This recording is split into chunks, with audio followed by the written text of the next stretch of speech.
我是一个没有过去和未来的人，和我有关的人和事物都已逝去，活着像一种诅咒。难道我注定行走在黑暗里，在与世界失去联系前，我还能不能找到一切的答案？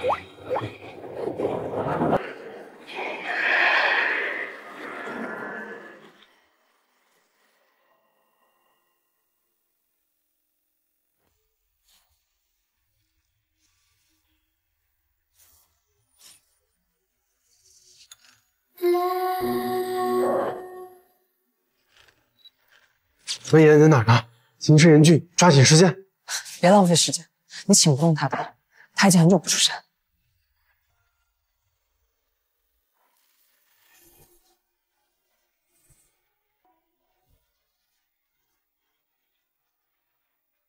知道了，不好意思。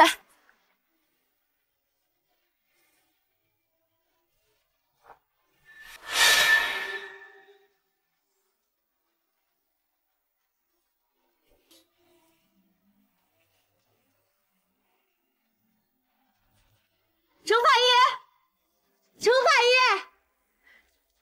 程法医，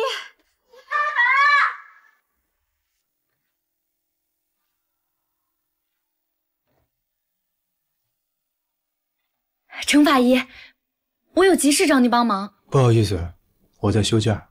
哎，三色堇。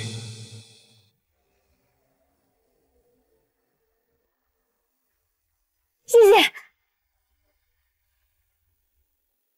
程法医，请出去。程法医，我是刑警大队的温言，我们现在有个案子需要你帮忙。死者的身份和死亡场景都非常的离奇。死者是个神婆，死前坐在自己施法的椅子上，死前刚做完法事。你怎么知道的？嘴角两侧连接点的扎戳都被缝了针线。这你都知道？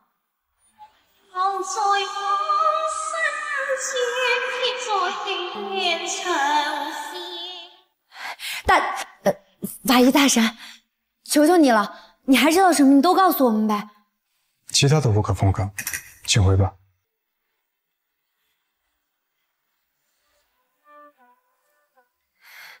程法医，我知道你是一个法医，肯定见过了太多生死。可是这个死者，他是一个孤儿，身世真的很可怜。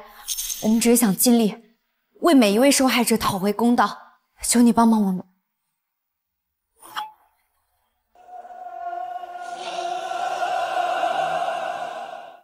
程法医竟然真的来了！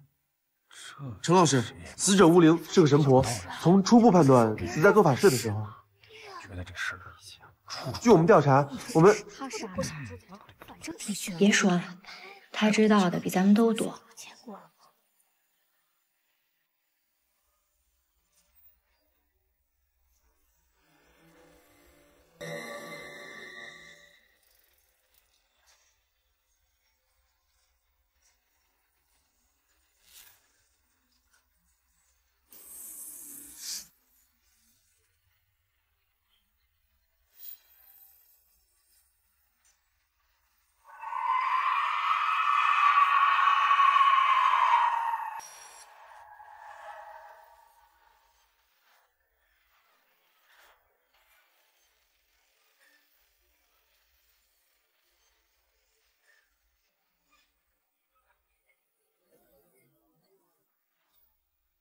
他的这个状态，像不像是被做了某种标记？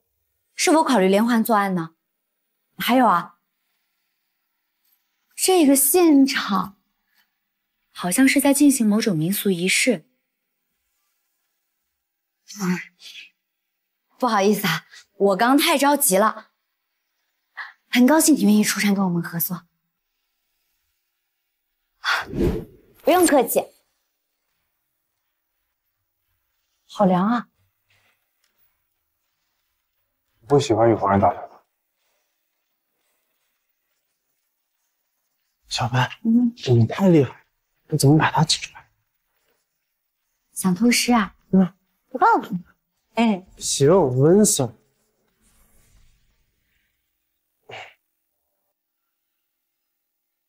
初步尸表检测也有结果，已有尸僵，角膜浑浊，直肠温度23度，推断死亡时间为凌晨1点至3点。那他的死因是什么？那就得等解剖之后才知道了。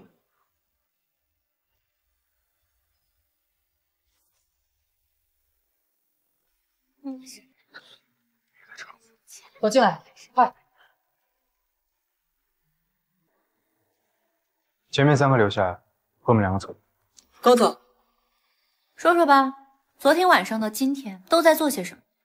警察同志啊，这位夏女士昨天来这儿看事儿的时候，我老婆不知道怎么突然间就没气儿了，我们都很害怕。吓坏了，那怎么不报警啊？我们都很害怕，所以也不敢报警。这么问吧，凌晨1点之后你们在干什么？我去找肖川去了。我在派出所不远处坐着。时间确定吗1点，确定。这是乌林死亡的时间段，为什么要撒谎？哈，你诓我呢是吧？你又不是法医，你怎么知道准确的死亡时间啊？现场2位当事人，复述一下案发现场情况。从我来说吧，我是来找乌灵做法事的，谭生坐那儿，我坐这儿，乌灵就开始做法事了。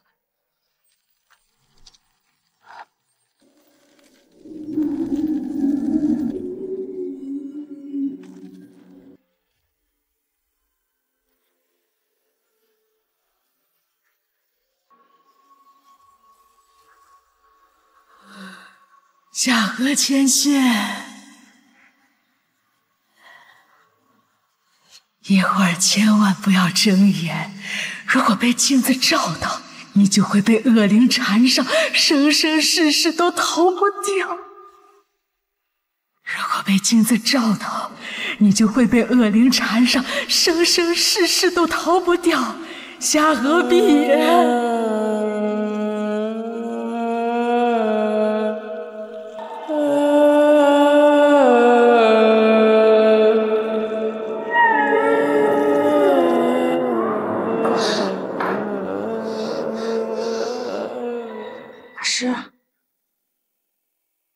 大师，你还在吗？不是，大师，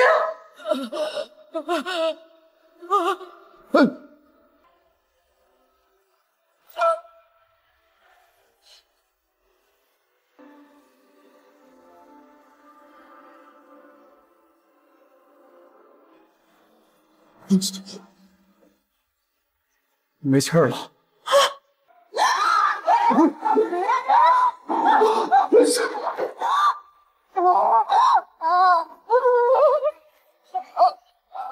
我当时很害怕，然后我就跑了。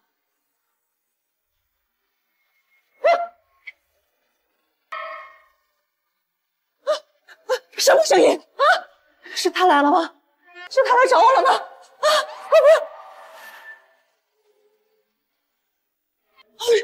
是他来了吗？是镜子，是镜子啊！谁跟你说了什么吗？不是，你不要害怕，我让同事先带你回去。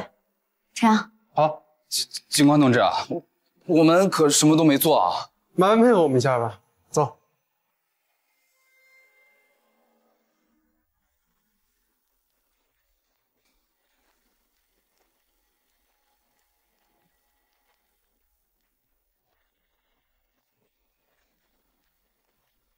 装神弄鬼的，你刚刚早说呀！还少了样东西。什么东西啊？乌灵做法时用的镜子，乌灵需要用那面镜子，才能看到一些常人看不到的东西。类似白雪公主的后妈的魔镜，差不多是吧？还算是。你是从法医系毕业的吗？考试毕业的。考试？你们考试考封建迷信呢？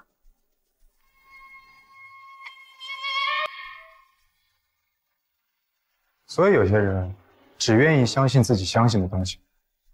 你要是说些我们能听懂的，我马上相信你。没那个必要。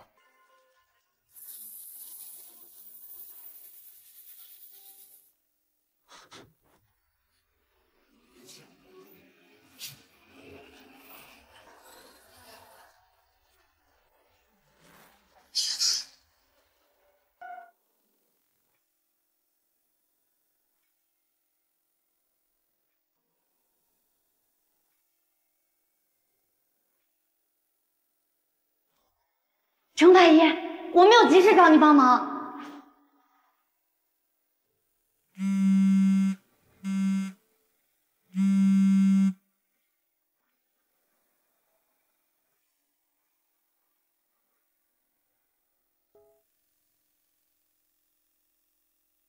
程太医，早啊！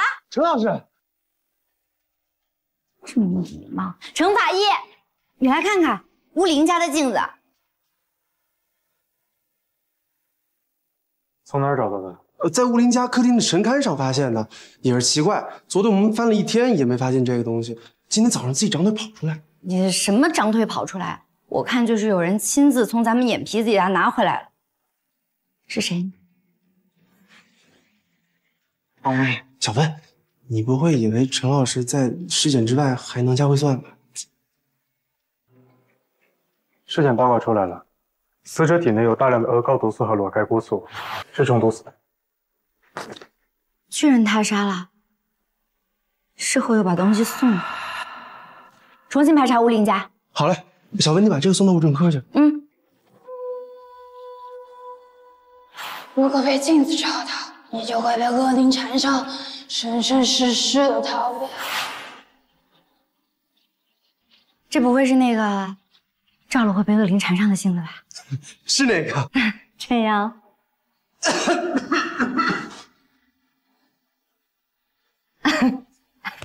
程法医，既然是证物，那肯定得由程法医您亲自来检测它，我怕破坏了它。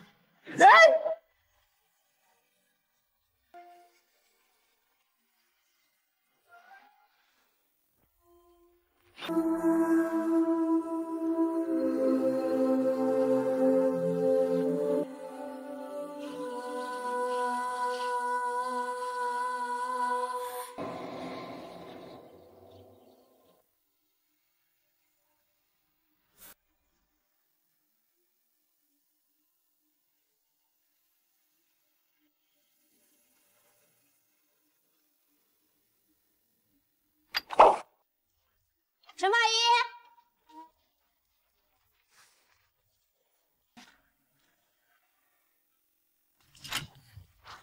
下午好，程法医。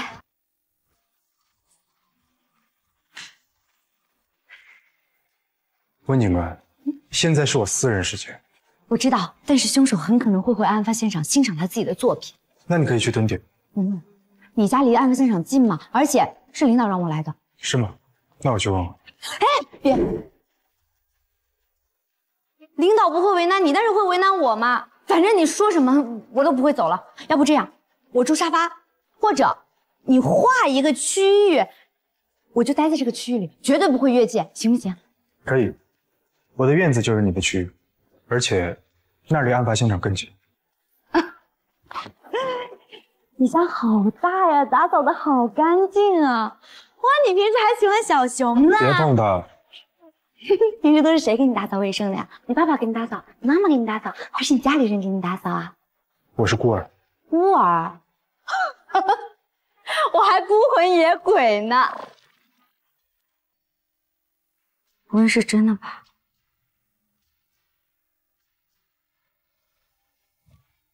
哎！哎！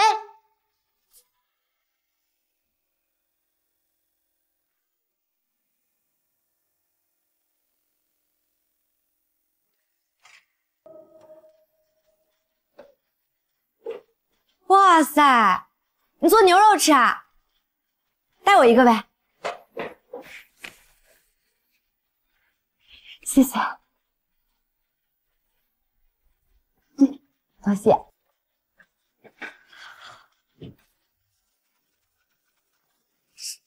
有没有3分熟啊？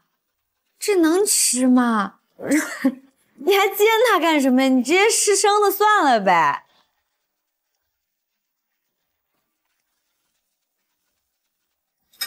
嫌我烦是吧？哎，那我说点你感兴趣的。你不是在那个镜子上提取出了裸盖菇素吗？但是这个拿走镜子的人明明最有可能是凶手了，他为什么要把镜子放回来呢？只能说明送镜子和拿镜子的不是同一个人，并且这个人知道真相，他还想告诉我们。你耳机没用啊？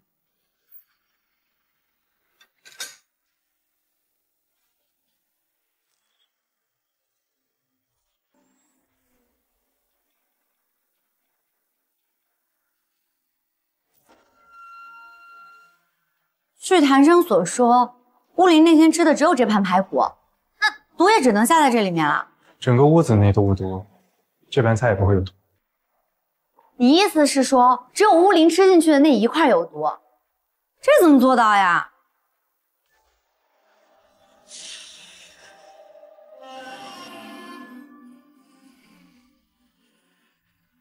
谁？绣花鞋？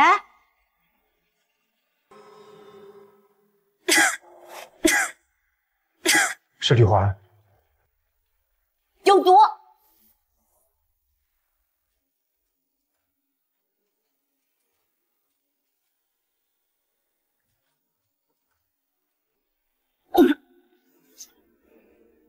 谁？别跑！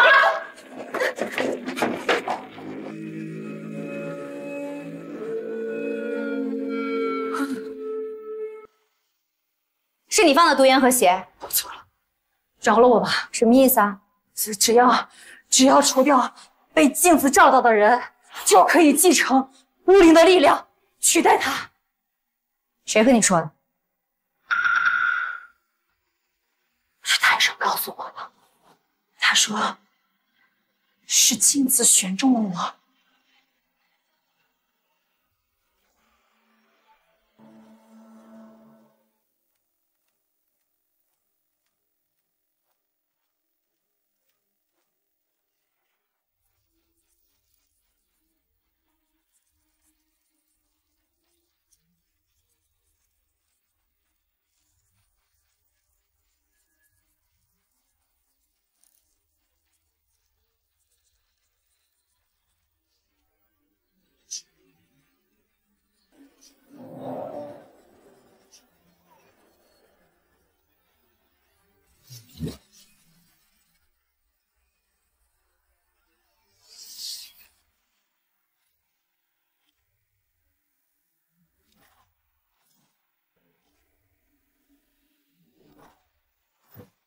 告诉我，凶手是谁？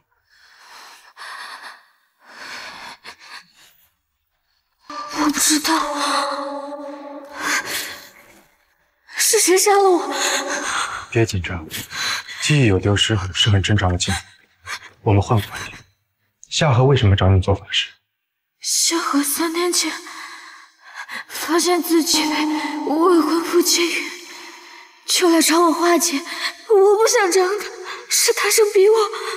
他说既窃孕又化解，可以赚2分钱。所以夏荷她恨你？不会的，夏荷不会的。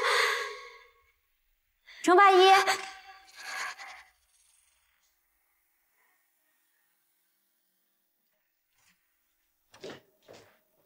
你看，这双绣花鞋已经确认了，就是乌灵本人的。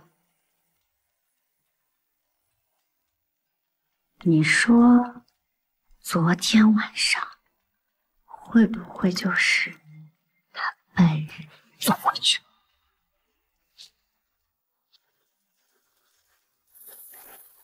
根据有些地方的习俗，人死之后如果没有穿鞋，他们的亲人会在案发现场放一双新鞋，以便他们能够进入下一个轮回，祈祷下一世顺遂安康。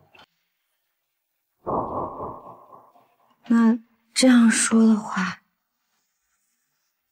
就不会是夏荷了。还有第4个人，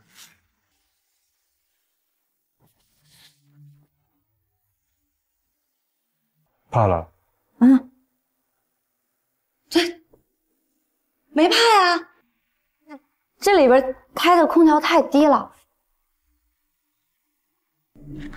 哦。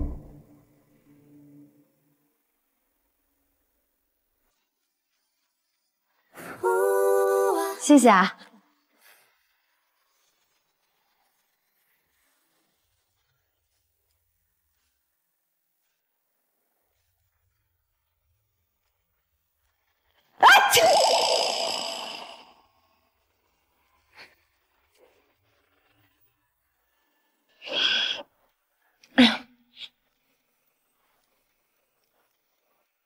查出来了，不愧是陈老师，太厉害了。之前夏荷交代过，他是被未婚夫借孕了，所以找巫灵解厄。但是你们知道是谁帮他未婚夫借他的孕的？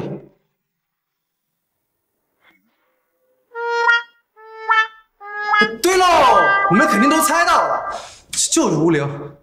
所以说，如果夏荷知道自己的苦难是巫灵造就的，而这个巫灵还要装模作样的帮他解厄，再赚他一笔钱，夏荷又没什么钱，他肯定会恨巫灵的。可杀人，万一他未婚夫差点把他打死呢？巫灵的身上也有差不多的伤。哎，对，夏荷明明发现了一帮跟他遭遇一样的女性，对方还要害自己，那怎能不恨呢？所以他只能对弱者下手。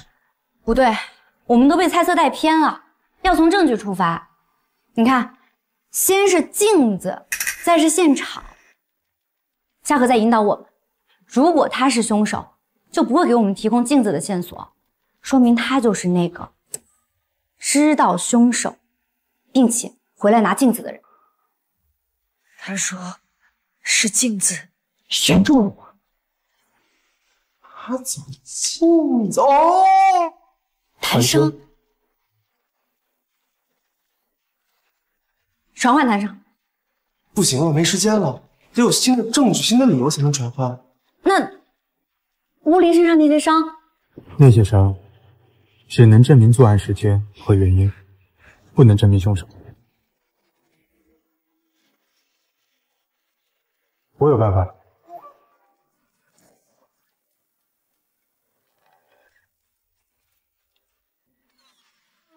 你看看你，了解案件的时候马虎虎的嘛啊，说明你也有感兴趣的事情啊。我对活人不感兴趣。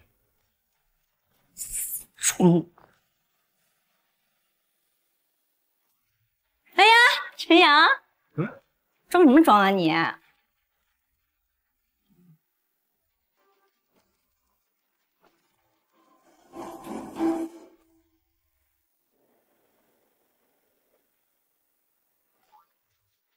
你说他搞什么呢？神神秘秘的也不让跟过去。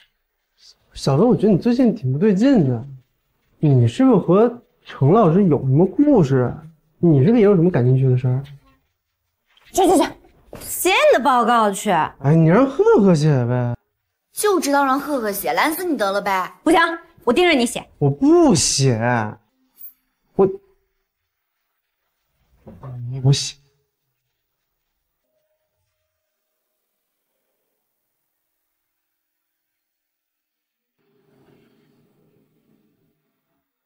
颈小背线放起，皮下出血，呈现黄褐色边缘，是生前3到5日内的损伤，而腰腹处鲜红色挫伤是死前撞击形成。那这里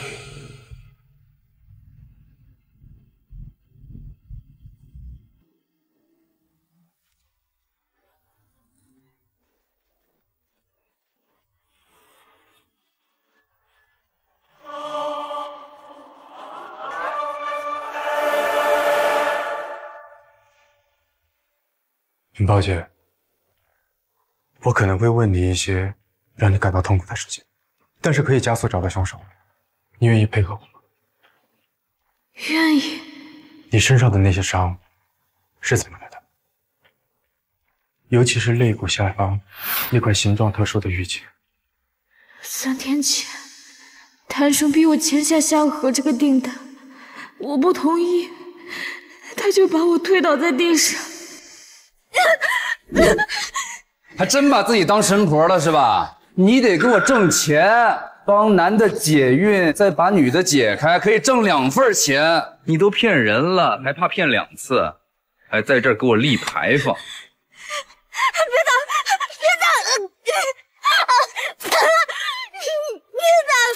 别打！听话点！我错了，不要再打我了！我错了，别打我！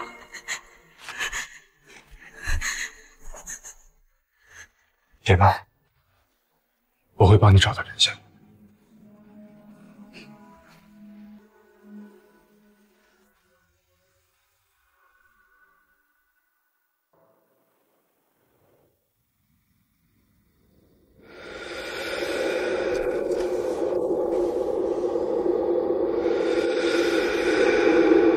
你写的什么东西？笑死人了呀！不是，你也不能天天让人家赫赫写报告吧？这不行，这都……你走了。我，哎，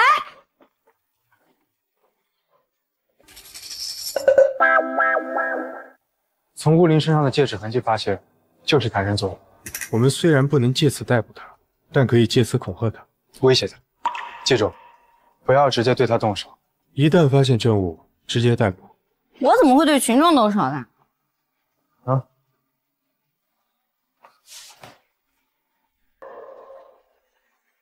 畜生！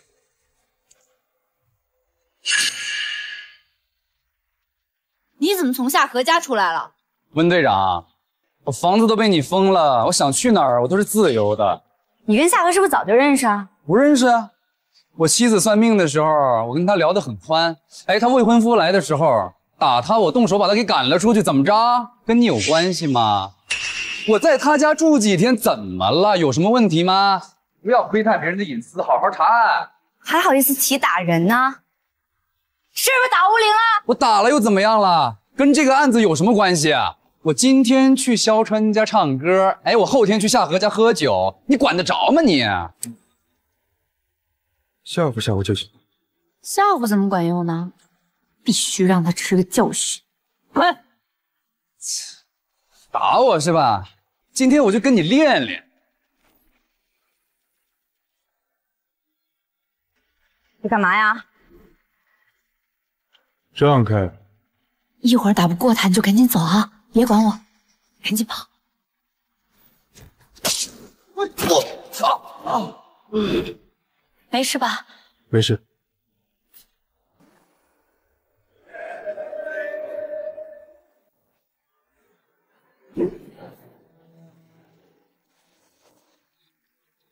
现在趁你洗洗。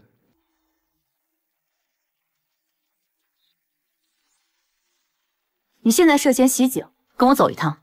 不要以为我不懂法，看到没有？那就是监控，是你先动的手。好好考虑清楚啊！用你的搭档换我几天牢狱，你选吧。好啊，那我就当放几天假。不是，不知道。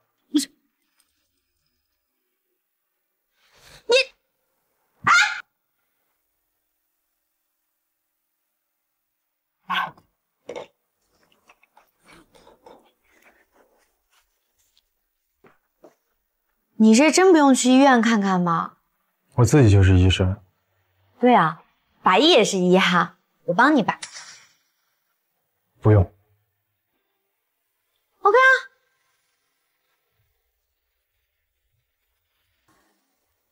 我帮你吧，帮你。不是说没事儿吗？那我也是人，我也会痛。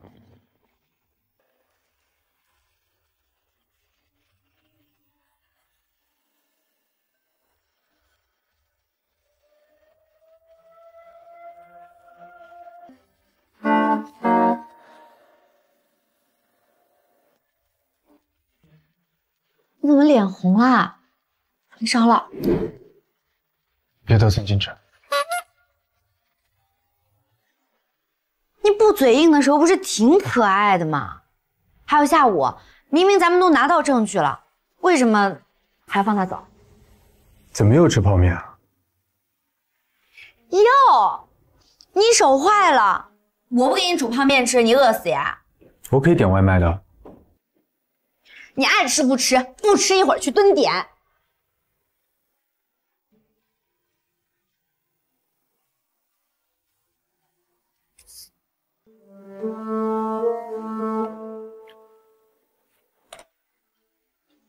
泡面也可以做的这么难吃？那也比你的生牛肉好吧？那牛肉也比泡面有营养。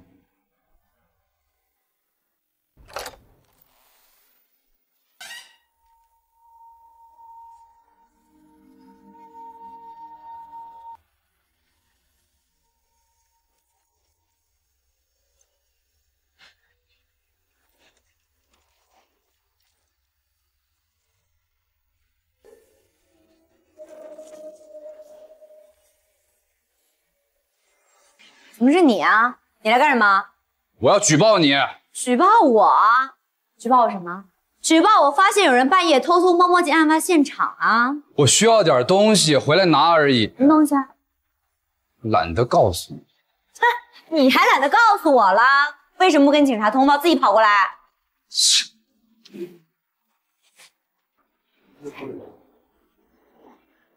为什么要给吴林吃置换包？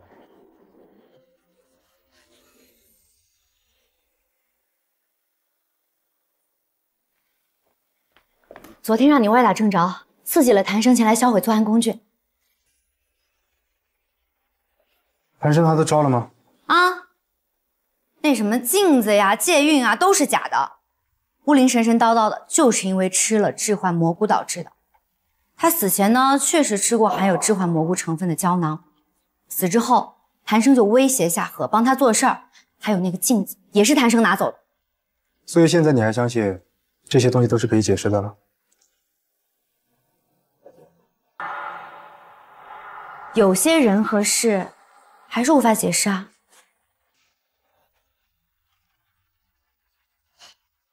邵老师，胶囊里的成分与死者体内的成分不完全一致。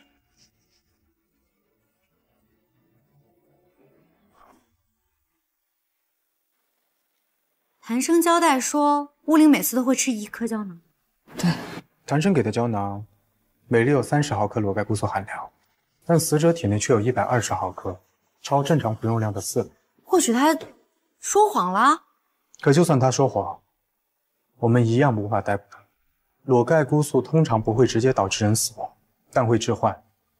服用者产生的幻觉往往会有自残行为，但鹅膏毒素却是致命的。也就是说，这个裸盖菇素是为了让乌灵产生幻觉做法用的，而鹅膏毒素是凶手下的，想让他死。不仅如此，高剂量的服用裸盖菇素对于患有基础病的人来说，同样是致命。凶手看来不止一个，还有那个送绣花鞋的人，谭生不会这么好。该死，这谭生又能放走？走。哎，走。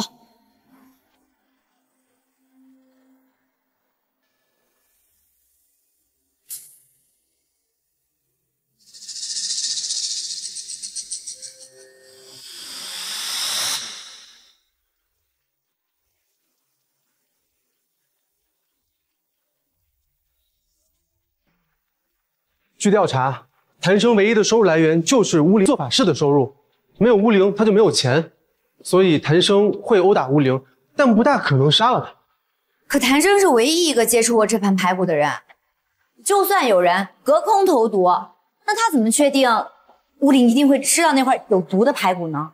我们换个思路呢，假设说谭生不是凶手，那为什么这个来送鞋的人一定希望我们认为谭生他就是凶手？如果我们一直不去抓谭生，那他又会怎么做呢？夏荷，夏荷跟乌灵非亲非故的，为什么要送绣花鞋呢？难不成还有第4个人？你们是不是都忘了，当时现场还有一个不怎么说话的人？这个是我好兄弟肖川。陈阳，肖川资料。肖川，谭生的发小，开了一家家常菜馆。他和乌灵是因为谭生才有的交集。虽然说朋友妻不可欺啊，但是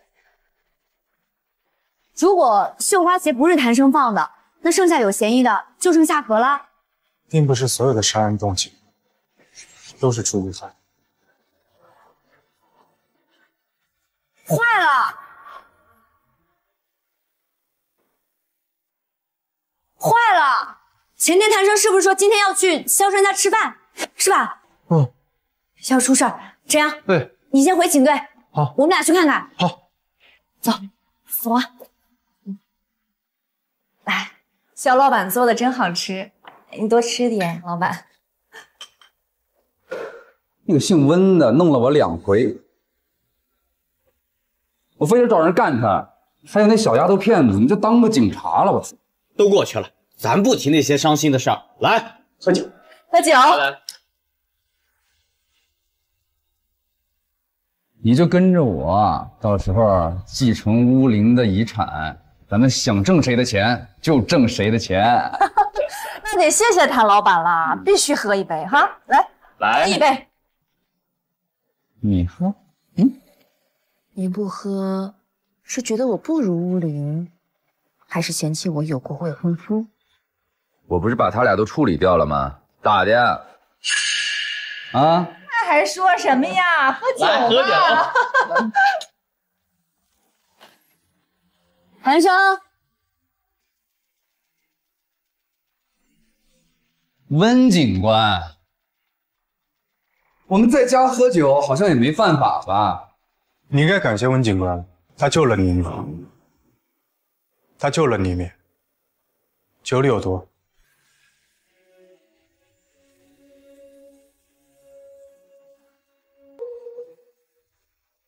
肖川，拿你当我那么多年的兄弟，你下毒害我是你害死了乌灵。你果然对他有想法，那是我老婆。你不敢承认自己害死乌灵，可怜他被你当做挣钱跟发泄欲望的工具。那天晚上那份排骨，也是你送的吗？他一直都在被谭生打，他都不敢大口吃饭。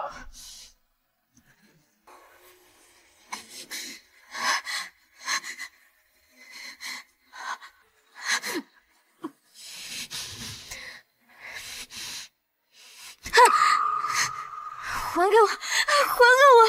没有客人，而且你别超量了。我觉得我好难受，你就让我吃吧。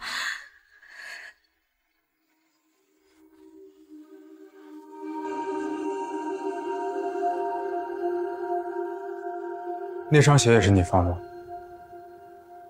为什么？你明明希望他能够顺利的进入下一个轮回。他说他想要解脱了。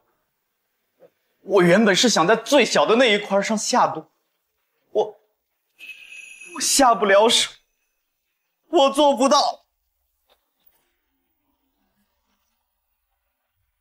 谭生才是下毒的人，别动！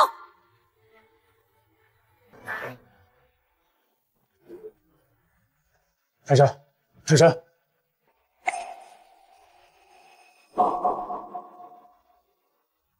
叫救护车！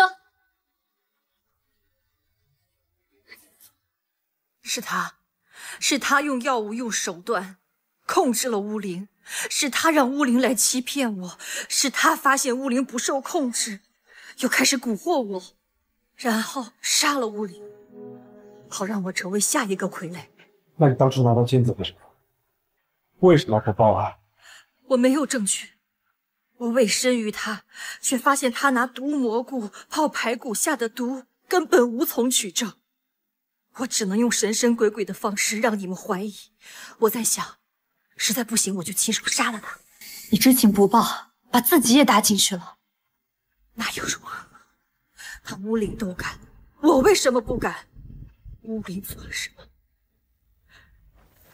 他害我，然后死前指着凶手弹声，以死警惕我快逃。都是可怜人，逞什么英雄？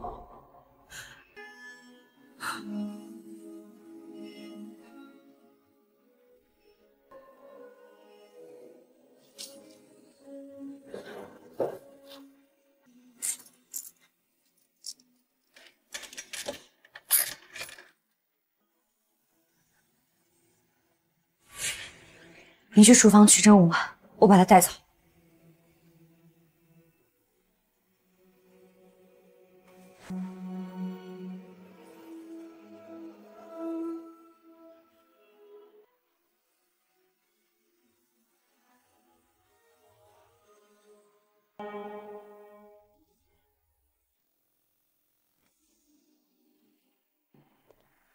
做你自己想做的，错了吗？那你活着还有意义吗？没有意义。没有。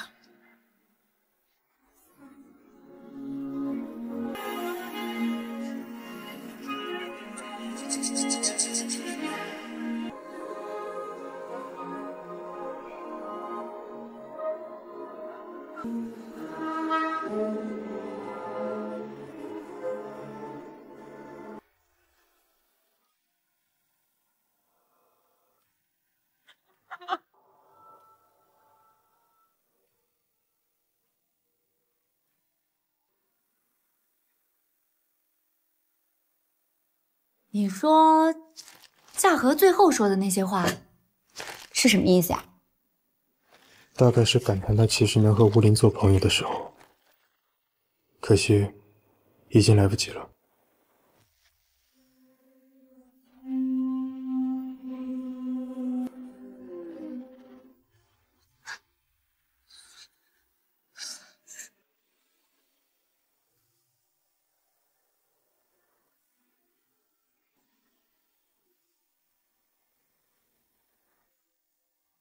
哦，这样，我们可不能再等案情告破了，开心劲儿过了再来清宫，是不是？这个给你，这个给我，再给他一个红的皮的，你喝哪个？法医不喝酒，怕手抖啊？案子已经破了，你可以走。案子已经破了，你可以走了。春晚，你看见了吗？外面天都要黑了，不是我饭都没吃呢，你非要在案情刚刚告破，这么开心的时候赶我走啊？按理来说，这个案子还没有完全告破，乌林警测的3色井，还有他恐怖的死状，究竟是怎么来的？有一点，那我更不能。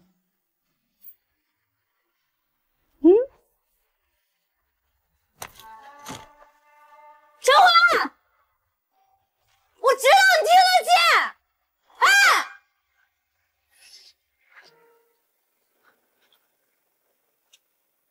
小文，哎，小文，还不回家？值班。尝一下，这是我新换的一款牛奶，刚运回来。你怎么不喝啊？对了，我今天找你来，还有个重要的事要跟你说。怎么了？心情不好呀？吃了吗？那你先吃。谢谢啊。不客气。待会儿我打中路，你打辅窗。你要不说的话，我就当你同意了。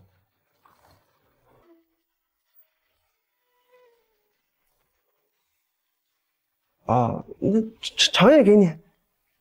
谢谢。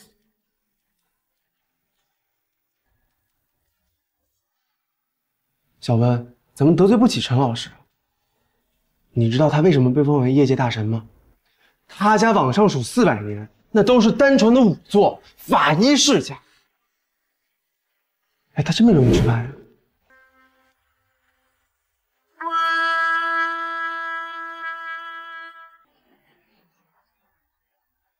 月娥，菜给你买回来了，打电话怎么不？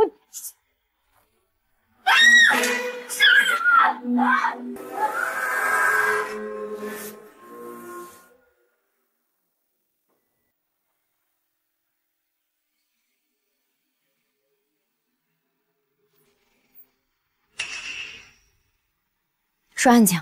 哦，根据发现死者的阿姨所述，死者发现时躺在床边，我们的同志到场进行了安全处置，目前无法联系房东，不知道死者身份。行，陈阳，你去设法了解一下死者身份，我去勘察现场。好。这户门口有个快递，上面这个杨月娥写的看不清是寄件人还是收件人。杨月娥，这间房子的租户身份了解了吗？跟房东核实过了。好。去向周围的知情人了解一下情况。啊，对了，联系一下房东，让他打电话给杨月娥，对比死者身份。明白。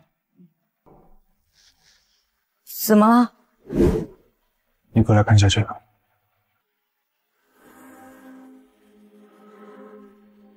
又是3色堇。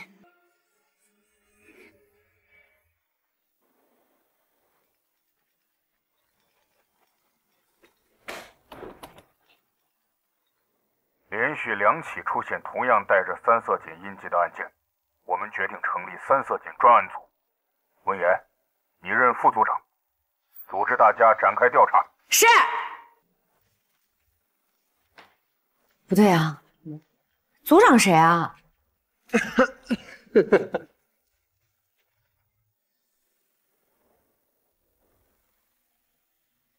看看。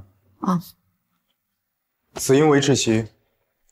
从死者颈部勒痕深度情况来看，不是上吊自杀，而是有人刻意用绳子将其勒死。而脸上和身上的划痕是死者死后所为，刀具在现场已经找到，指纹已经被查出。没啦。初步调查就这些。程大法医，这不是你水平，抓紧黄金时间找到更多线索呀。超纲是要付出代价的。先确认死者身份，再进行调查。你之前……我是组长。好的，组长。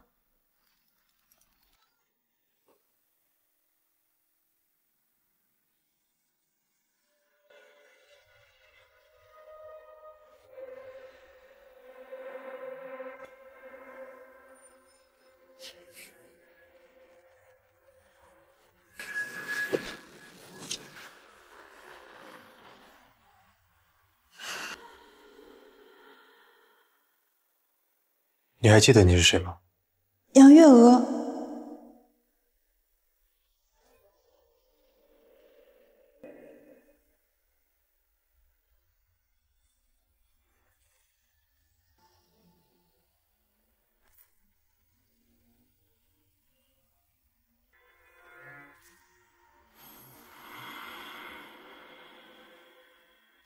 我怎么会变成这样？我怎么会变成这样？心中无相，方会本真。看得出来，你是一个很在乎自己容貌的人。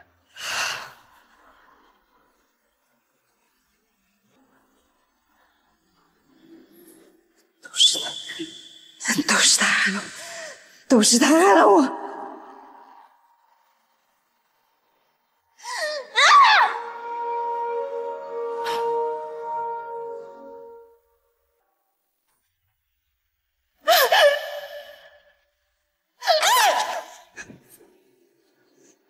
那个人是谁？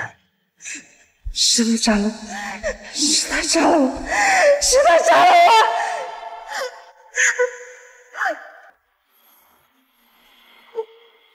告诉我，他是谁？是。时间不够了，告诉我，他是谁？是。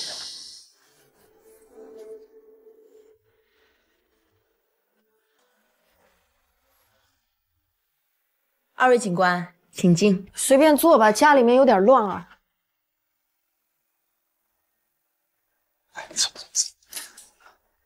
我们是想过来了解一下杨月娥的情况，麻烦配合。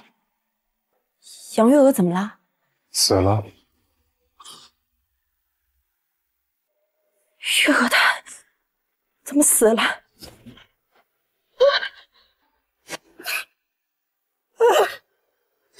我们理解您的情绪，请您平复一下，我们会尽快问完，不多打扰。上一次见到杨月娥是什么时候？时间有限，请配合一下。警察同志，请你务必要抓住杀害月娥的凶手。你怎么知道杨月娥不是自杀的？月娥她不能是自杀的性格，她平时风风火火、有钱有闲的，她不可能干出自杀这种事儿来。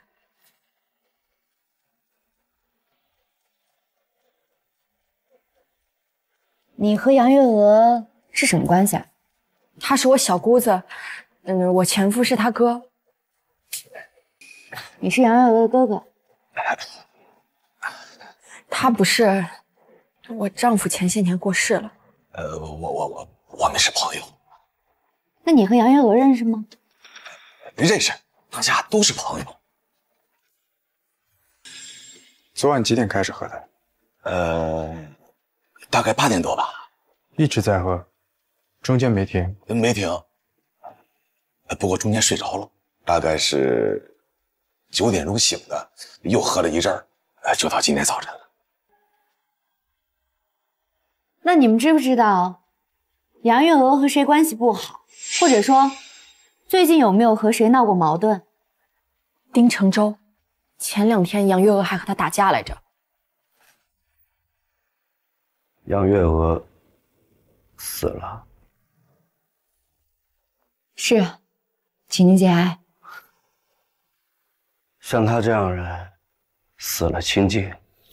坐下。那你跟他什么关系啊？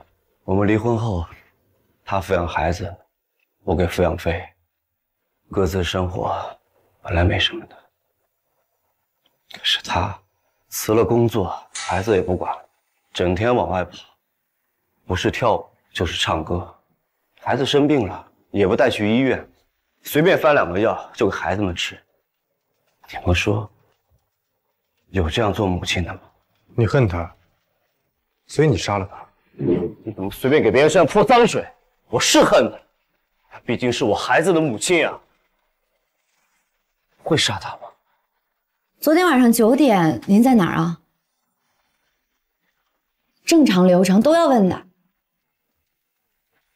昨天公司聚会，就在城东的大排档那边，我们人多，连吃带喝到11点多吧。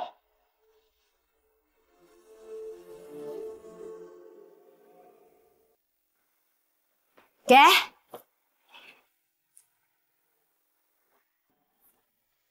你刚刚有点着急呀，怎么了？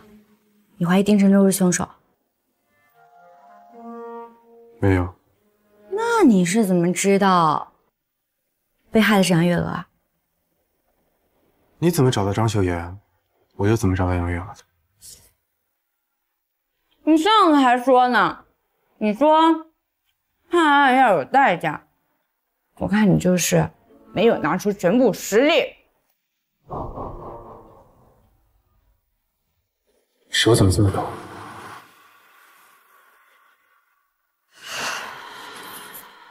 我先走了。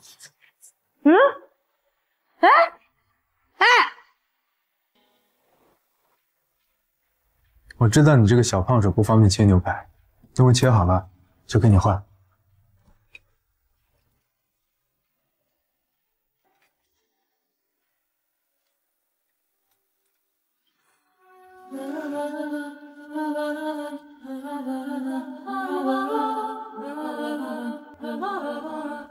今天可能有些不方便，我等会儿点外卖，先喝杯牛奶吧。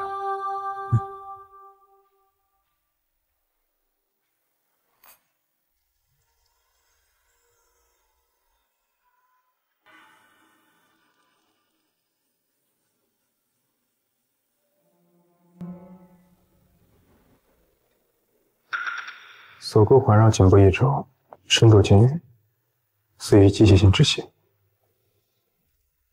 舌骨骨折，有明显出血迹象。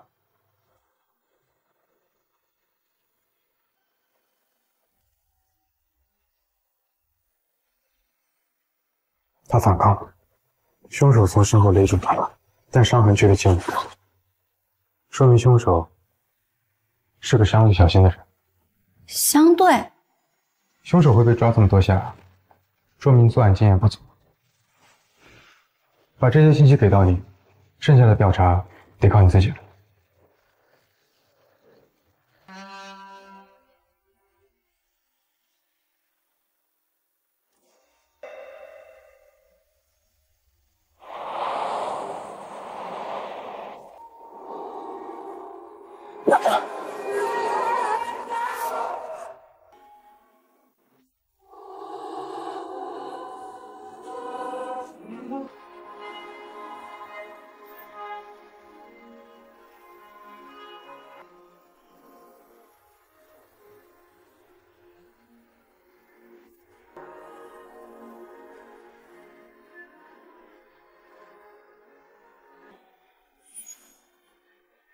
怎么不会老？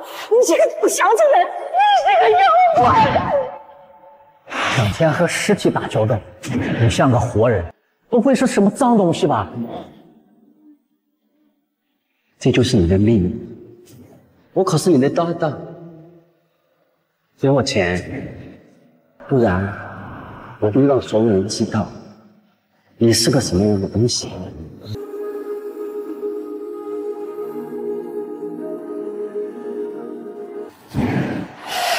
我到底怎么了？程皮，你怎么了？我没事。怎么了？郑怀，你怎么了？郑怀，郑怀，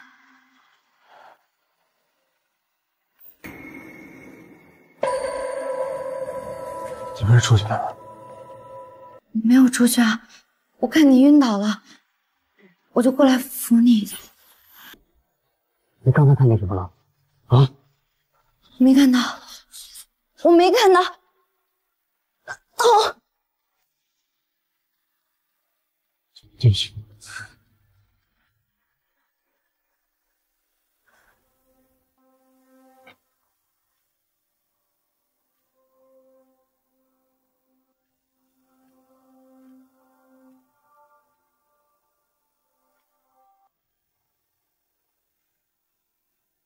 小恩，你们在干嘛呀？这是解剖室。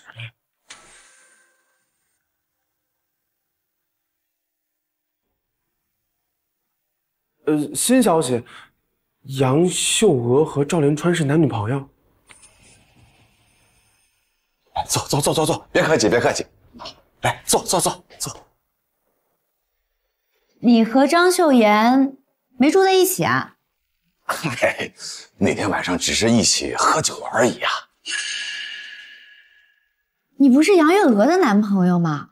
你跟女朋友的嫂子在一起彻夜喝酒，这不太好吧？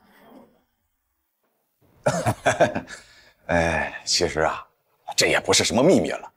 这个张秀妍呐，之前确实是我的女朋友，不过大家伙现在都是朋友，在一起喝个酒什么的，应该很正常吧？正常吗？当然了。再说了，只是一起喝个酒而已，这个也不违法乱纪吧？你把那天晚上你们喝酒的事儿再复述一次。是这样的，那天晚上啊，张秀妍遇到点事儿，心情不太好，我就陪她喝了点酒，大概是8点钟开始，没喝多少，这张秀妍啊就睡着了，我也睡着了。中间呢9点钟醒了，我们就开了开窗，吹吹风，缓了缓脑袋，又喝了点酒，然后就睡到第2天，你们敲门了。这中间没发生些奇怪的事？没有。张秀妍，她一直在。反正我醒的时候，他不在。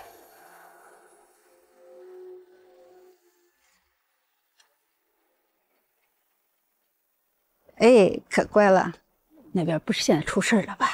哎，姐啊，哎，我想跟您打听点事儿啊。你是想租房吗？哎，你们俩是刚结婚？住。哦，对，我看这边房子还可以啊，不过什么情况啊？怎么前面还停了警车？哦，那栋楼死了人了，也不是啥正经人。啊，哎，你帮大姐拨豆角，咱唠唠呗。啊，怎么个事儿啊？死的那个女人呐，离婚了。那男的换了一个叫秦的。对，哎，你们知道不？那些男的都是他嫂子交往过的男朋友。什么意思呀？准备抢他嫂子的男朋友呗。我还看见他给他嫂子塞红包，说觉得抢了他的人心里过意不去。要咱说啊，这俩人不应该像仇人一样吗？就是啊，可是他俩呢，整天同进同出，东西都买一样的。哎，要不说呢，这天底下啥事儿都有呢，对不？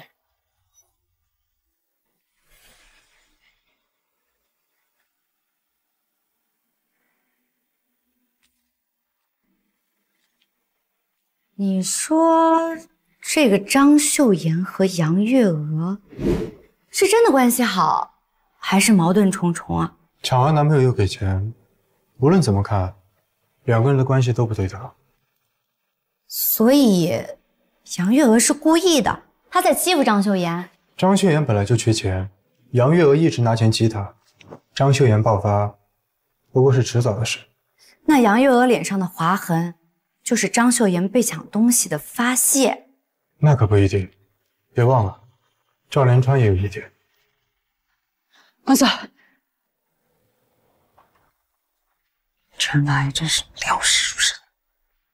他就在这儿，你大声夸他呗。我不好意思了。先看看这个。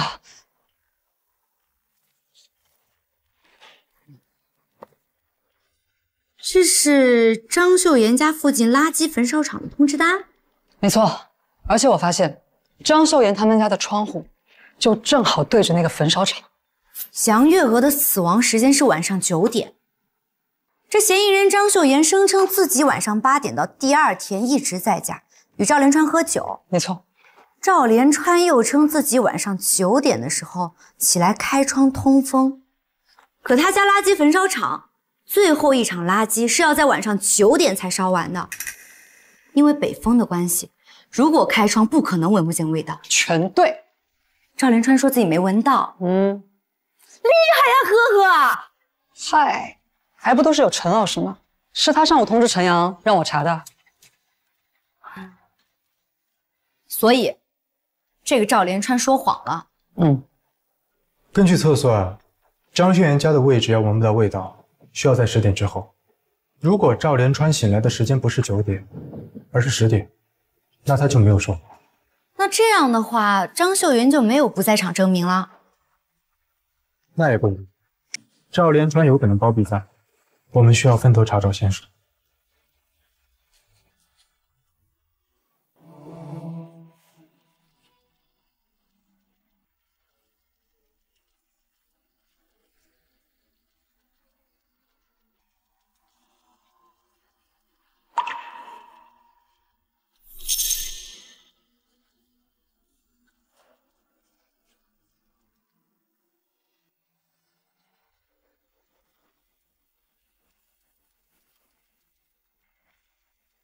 陈阳，赶紧调监控。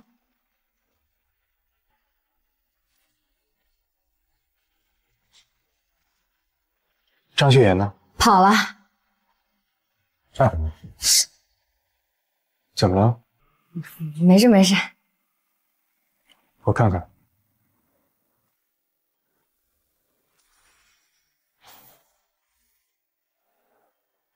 痛。没关系，训练的时候常有的事。先去找赵连川吧。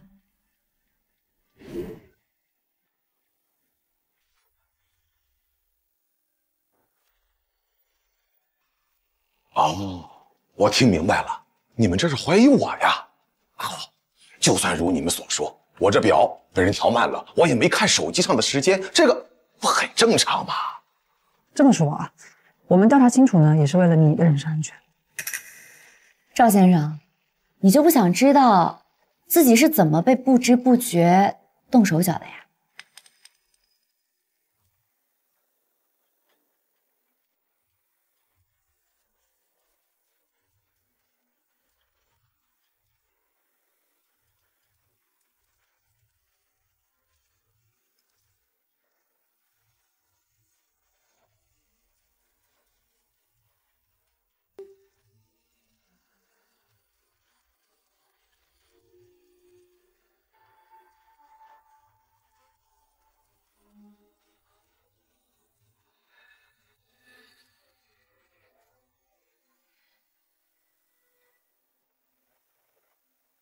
化验结果出来了。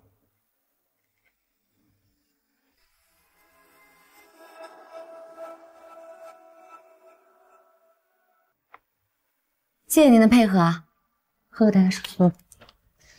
走。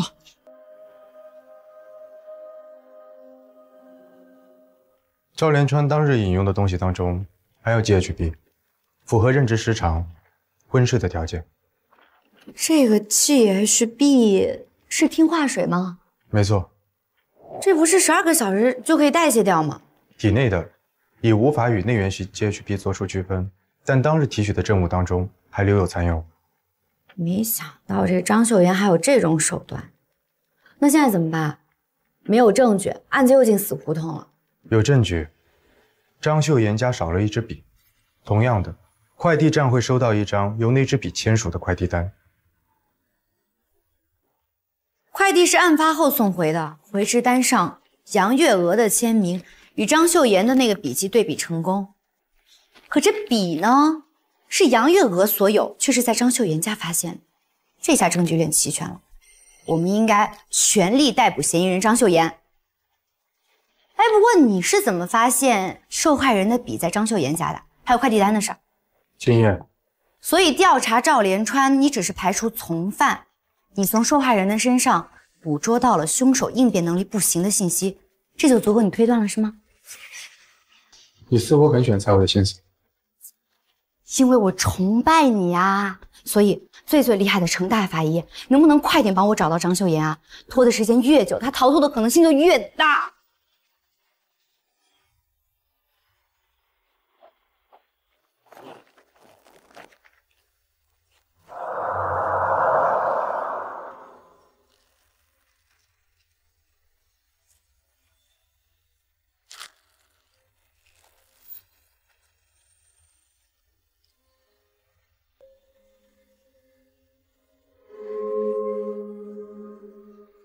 别怕，你遇到什么困难了吗？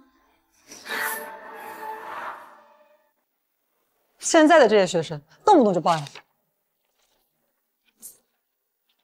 耀华职业学院，我怎么感觉这个名张秀妍的母校？你运气不错。你意思是张秀妍？哎，你们两个什么时候说话都有自己的密码本了？不过陈老师，你怎么知道的？哎呀，好了，查案要紧，别问那么多嘛。问清楚为什么咱们才好进去搜啊？那程法医啊，张秀妍高考成绩不错，但是她却只上了耀华职业学院，而且是成年之后再考的。根据她邻居的反映，她之前跟她老公受了委屈的时候，经常扮成学生躲去学校，在学校里有水有电，再好不过。我觉得那个学校对她而言应该有特殊意义。程法医说的有道理哎。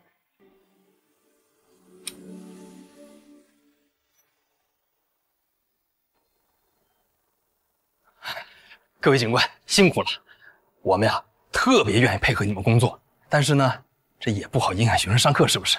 这样，我带你们简单走一圈，大家回去以后也好交代。好吧？主任，我们就是想找个人，你要是害怕我们搜什么的，哎，我怕什么？问题是我们这儿真没有那个人，所以是要找。主任呐，哎，我就跟人打起来了，这胡闹！你找导员找我干嘛？不好意思啊，各位警官，这学生之间有点矛盾，我去调解一下。你们不要到处乱走，免得影响学生上课。哎，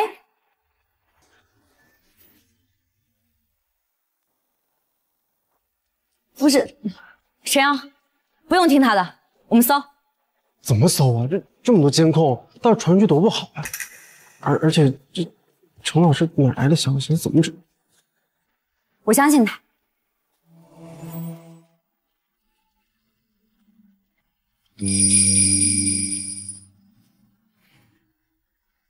走。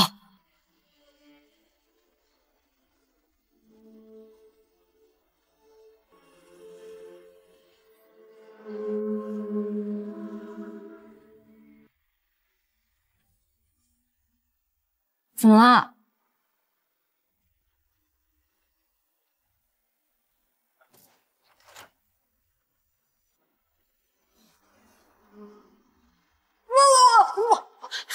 放开我！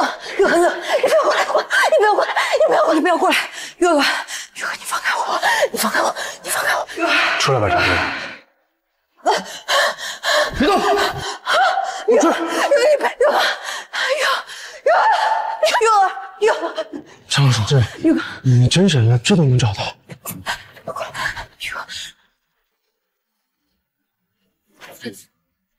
老实点。你抓我干什么？你涉嫌杀害杨月娥，我们要逮捕你。你们有什么证据能证明我杀了她？这个眼熟吗？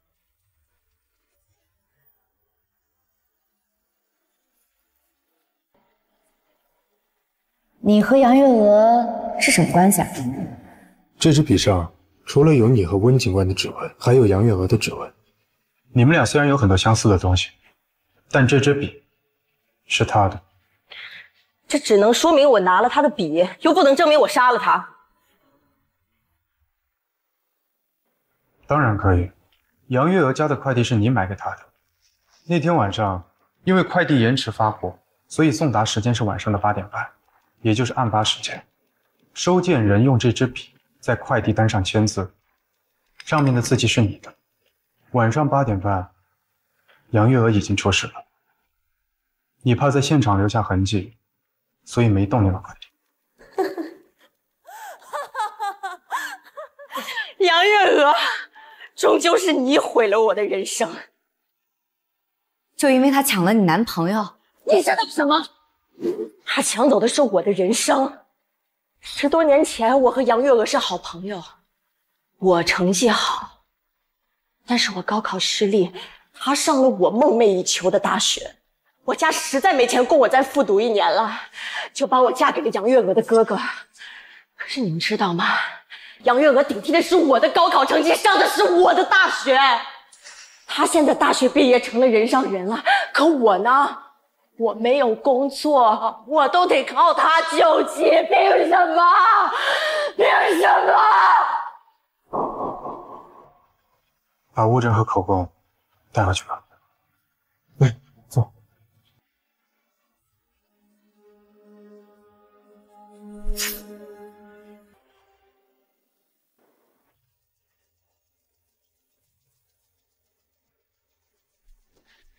哎呀，同志，这个事儿真是不巧，这个人一定是昨天晚上偷偷潜进来的。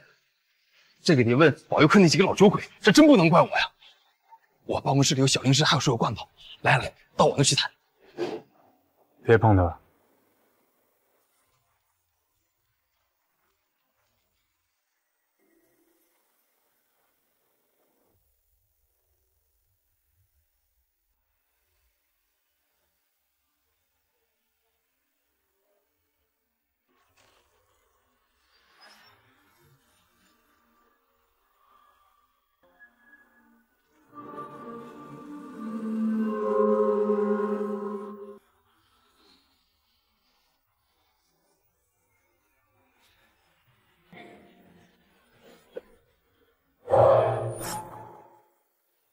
张秀妍现在已经伏法了，但是是你抢了张秀妍的一切，你自己也应该承担一大部分责任。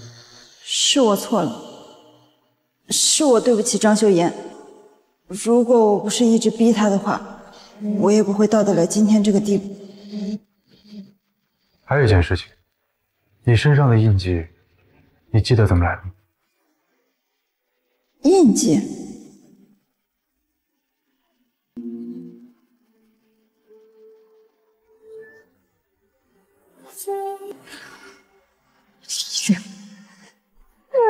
我的，是要杀了你！你人都是我的！杀了你！杀了你！杀了你！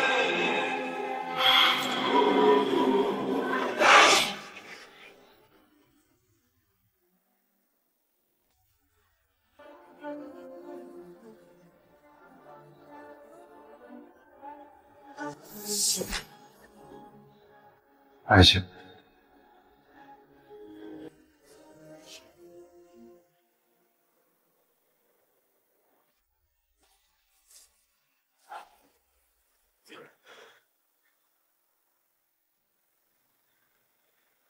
你俩要不回去吧，报告我来写。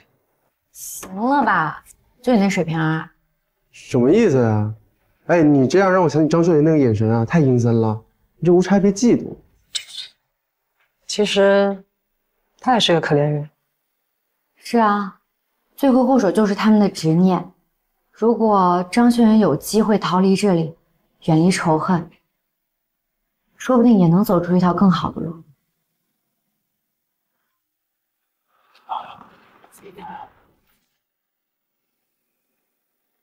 有的时候，只有恨才能支撑人活着。程法爷，上去！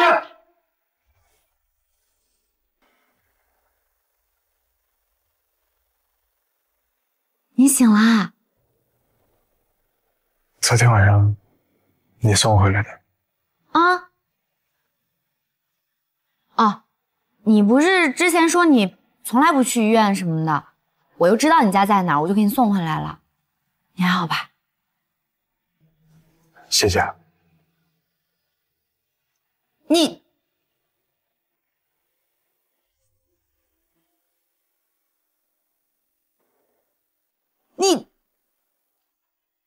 居然会说谢谢！哎，你饿不饿？你一定饿了，我给你准备了4菜1汤，你来看看。哎，噔噔噔，怎么样？不好意思，我再试会儿吧。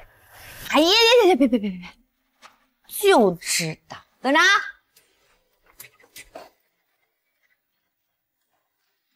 当，这个才是我的拿手好菜。噔噔噔，甲鱼。这章鱼小香肠。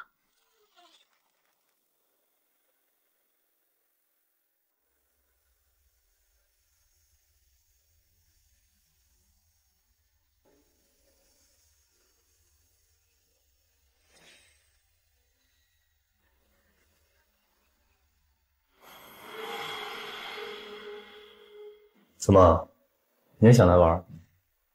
我是来找人的，他很快就来找我了。不过分啊，而且他们第一次来玩。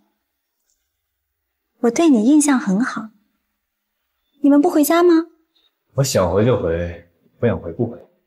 那边那个也不回？放我回家！我要回家！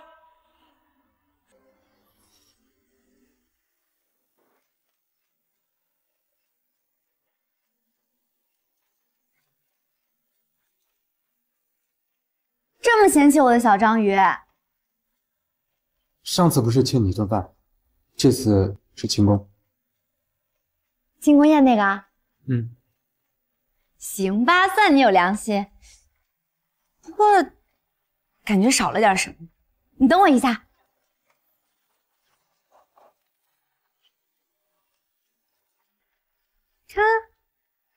这个是你的水，这个酒是我的。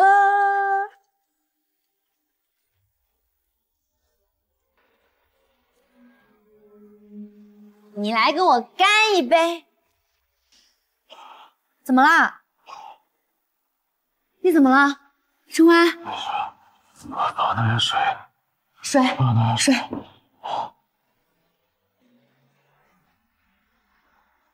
没事吧？这还是手。完了，这是酒。哎，春花，你等一下，我给你拿牛奶去啊。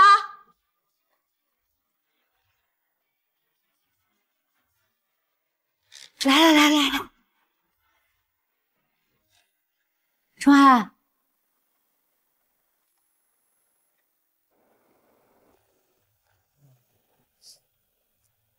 你一点都不能喝呀。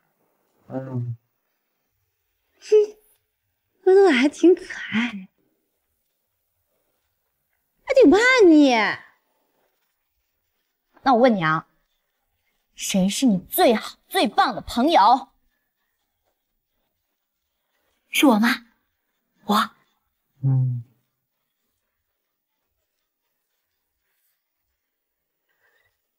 你什么意思啊？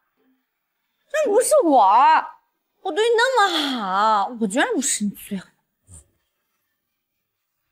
真没良心！哎，你干嘛？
정아，我怎么感觉你好像没有心跳？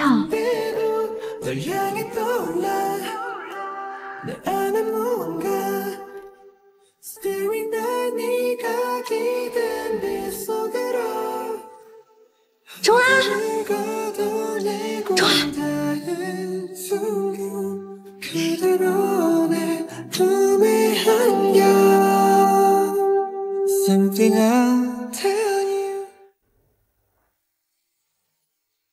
不要，不要，母亲。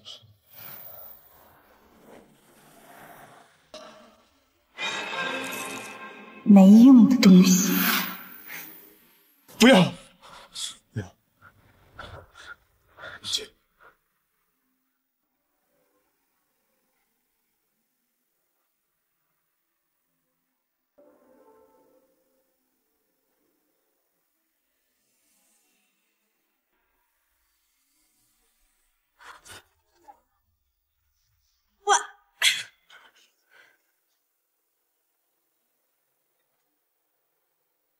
你做噩梦啦？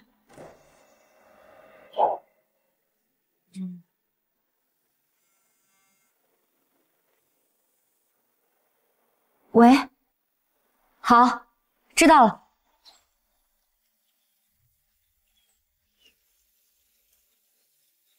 那边有发现吗？小哥，陈老师，这是别人。好，你们怎么一起呢？哦，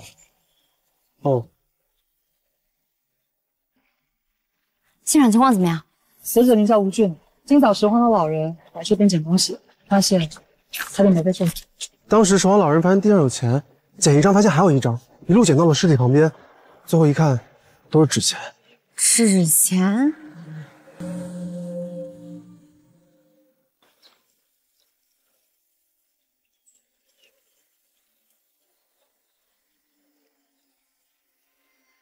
尸体没有明显的体貌特征，脸部被打得那么严重，尸体被烧伤了，但又烧得不全，而且为什么会有纸钱呢？因为纸钱我检查过了，是案发之后留下的，没有焚烧痕迹。具体的尸检结果还要等待解剖。吴俊，主任呐，吴俊跟人打起来了。耀华职业学院是不是有个学生叫吴俊来着？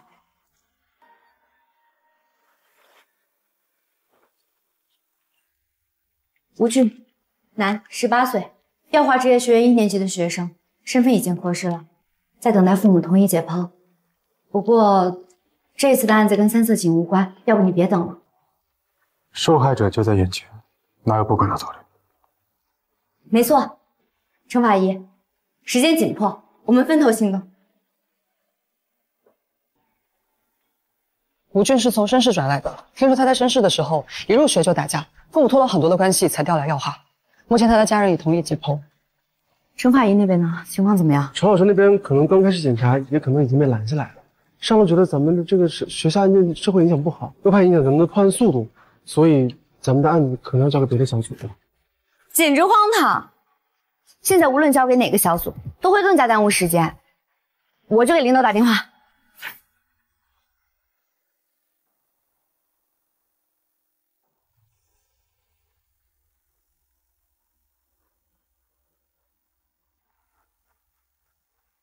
程法医，你能不能先帮我个忙？你帮我先查一下他就算答应你，就一定能做到吗？人都是以自己的利益为先的。你是谁啊，同学？不是吗？他应该早就知道了，怎么不先给你打电话？你说的对，他不会帮我的。对呀，你只能靠你自己。他们答应你的事，随时都会变换心意，要让他们理解你的愤怒就好啦。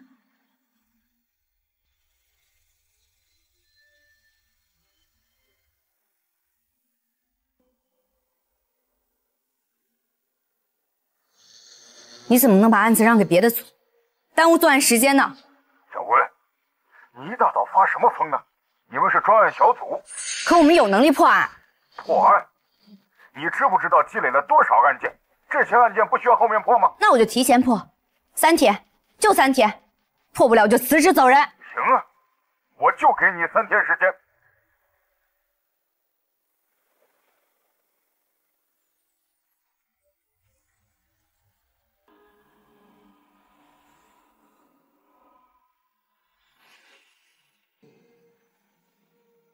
3色警，没用的东西。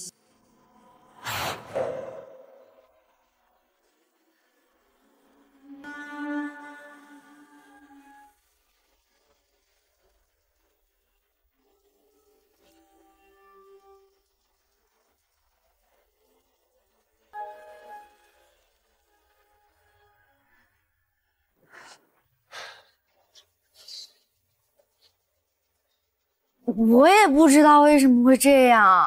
3天，你一时意气用事就算了，你把我一辈子也赌进去了。我知道，对不起，真的对不起。所以这案子必须要破。这怎么破呀？你找陈老师帮忙了吗？我只能靠自己，他不会帮我。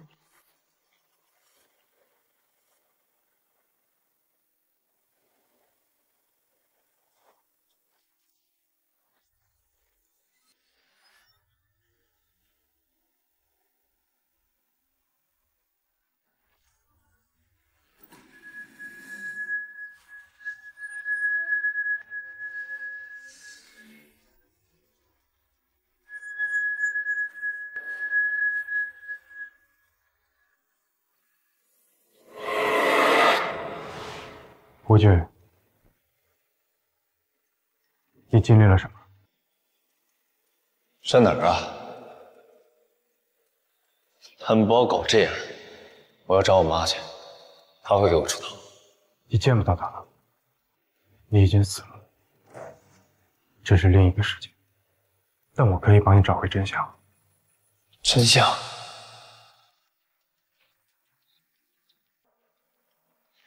他打我，他也打我。格子衫，对，他妈的流浪狗才穿的格子衫。格子衫？对，就是这样，就是这样，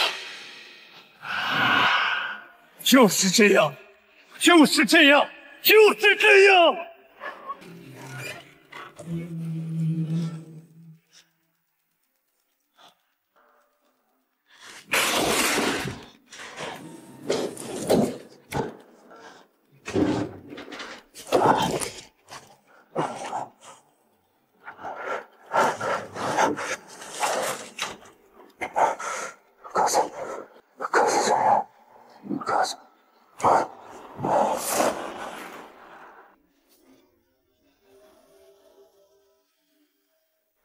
吴俊的老师在办公室等我们。好。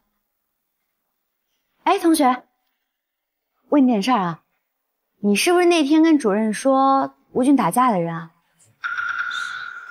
是我。啊，你知道吴俊跟谁打架了吗？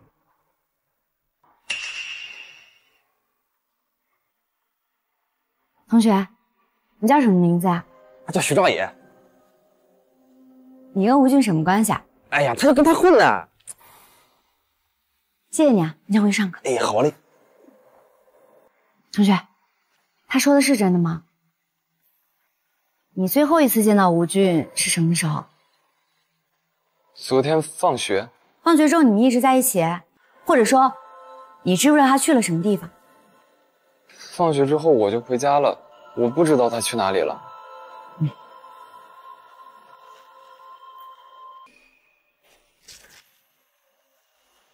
这给你，到时候你想起什么，随时联系我。说。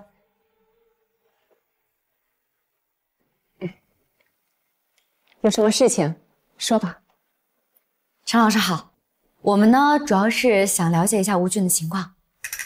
吴俊是这个学期从申市转过来的，他的父母都在申市做生意，也顾不上他。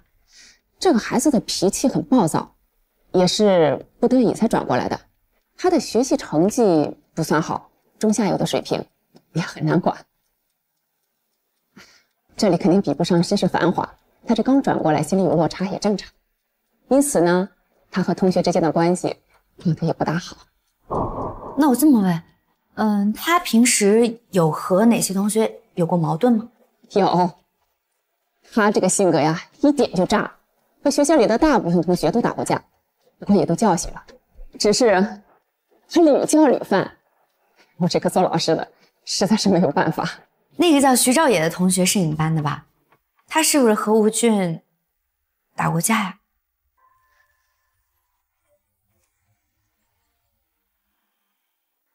他们不算打架，是吴俊单方面的揍徐兆野。吴俊的家庭条件比较好一些，徐兆野跟他跑个腿什么的。但是吴俊的脾气不大好，总是较真儿，说徐兆野总是把事儿办得不好。给你买回来了，可乐5块，跑腿费5块。我要的是冰可乐，你这一点都不冰，还有脸管我要钱？不是，你就算不要，你也不用摔了它吧？你怎么跟你爹一样是个孬种啊？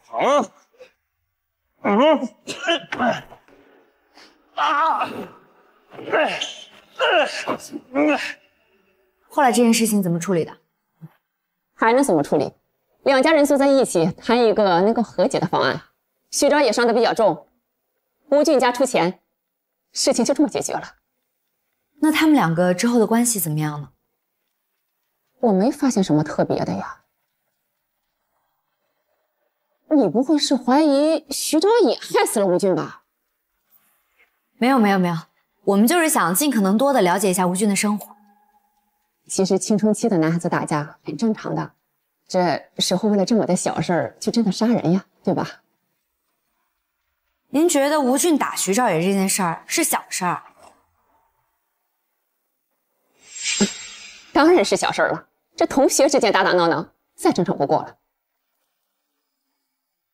陈老师，能不能麻烦您给我一个徐少爷家的地址？没问题，回头我发给你。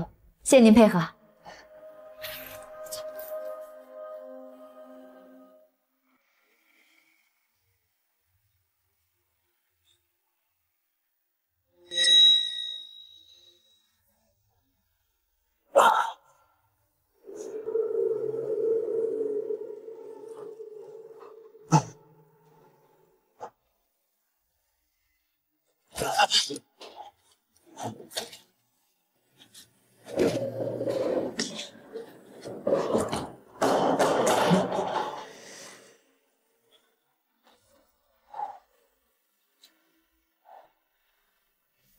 陈老师，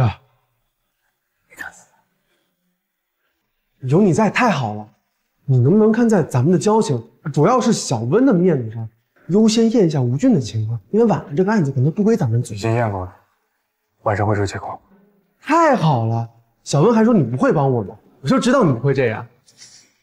他为什么会这么想？哦，他说这个案子跟三色井无关，他今天怪怪的。还立下了军令状，说要3天破案，不然就辞职。他人呢？现在在哪里？我们先回来了，他还在徐少爷家附近侦查情况呢。我还没回来。哎，陈老师，这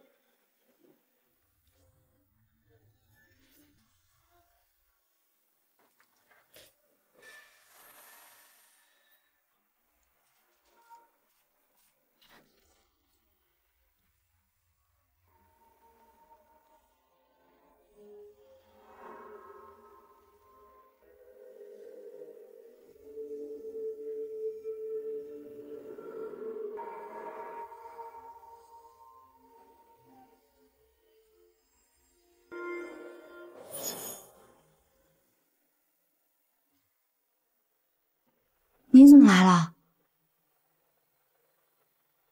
你没事吧？我担心你一个人，我就跟过来了。担心我干什么？你又不会帮我。我怎么回事啊？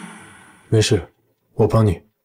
对了，你今天有见到什么奇怪的人，或者遇到什么奇怪的事吗？这个。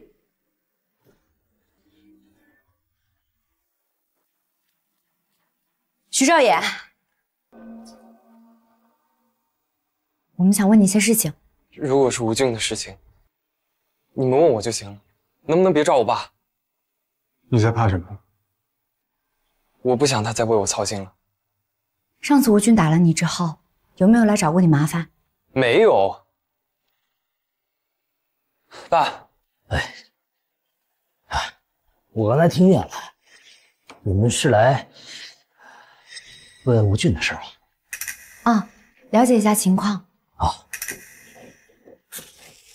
我见过他，我去过他们家，是问赔偿款的事儿。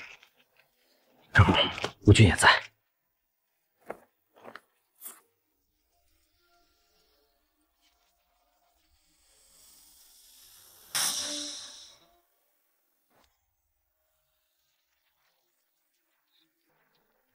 那他们给了吗？说给，还是说等我爸爸回来再给，估计1年半载的吧。那就是不会给。他们不但没给，还说我们骗钱。行了。那后来呢？后来啊，我就走了。从那以后啊，没见过他。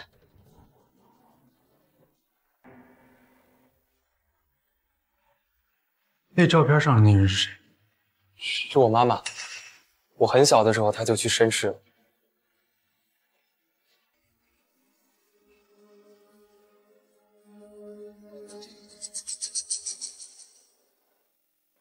吴俊一家是从绅士搬回来的。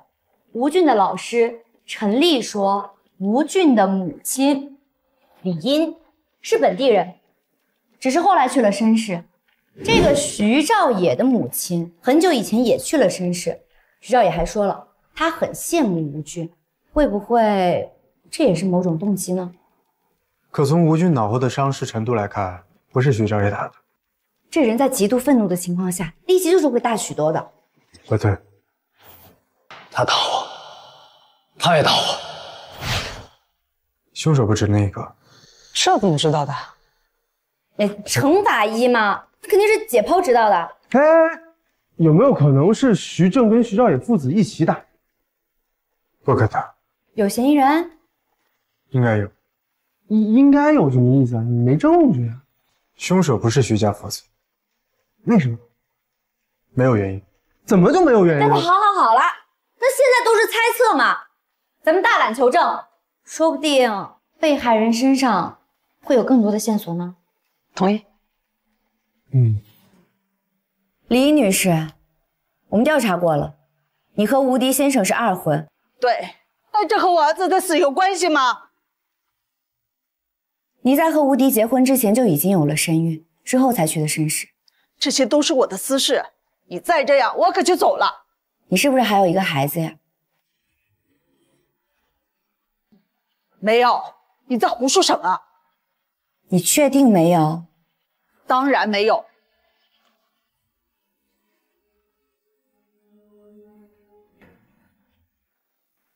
这李英说谎了吧？看他那副样子，就是做贼心虚。他没有说谎，徐兆也不是他的孩子，我就想测测他的反应。不是的话，我们接下来怎么办啊？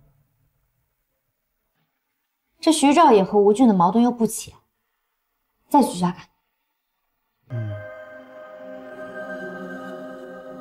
我和你去，近期不准离开我10点半。这样，你把这些处理一下。哎呦喂！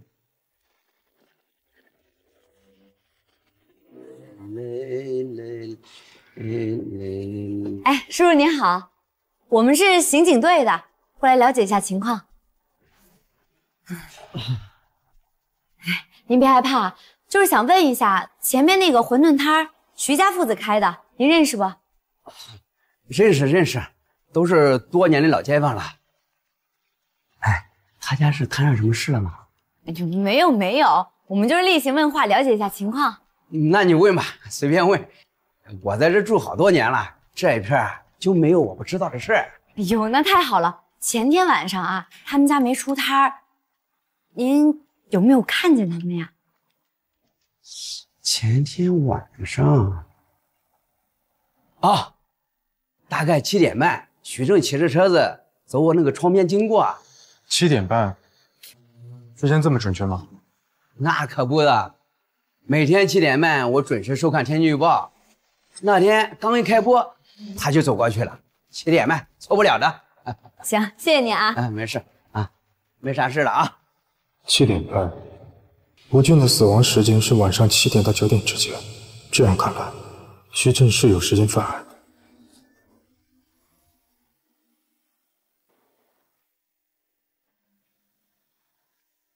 黄点苗，你最近怎么了？怎么这么虚弱啊？你放心吧，我自己的身体我自己清楚。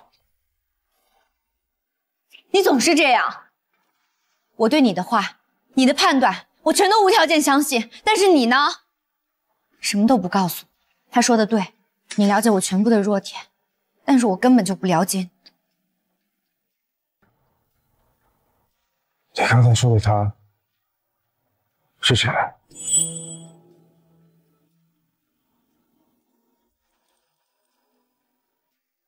我刚刚说什么了？小芬，你看，这是徐正自行车的车辙，这是现场留下来的车辙，经过对比，这两个基本上是一样的。这就说明徐正确实出现在了现场。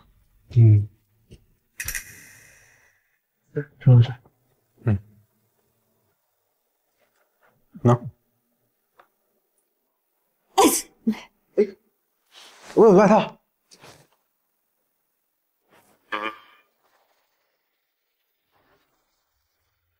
穿我的吧，新的。谢谢。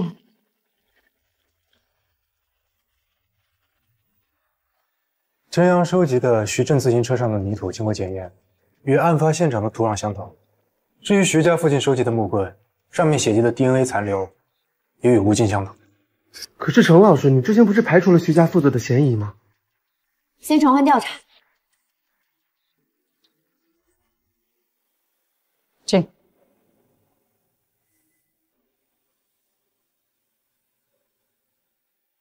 等，你们干什么？不是我爸杀的，是不是我们自回调查？赫赫，带出去。出去吧，出去。吴京是我杀的。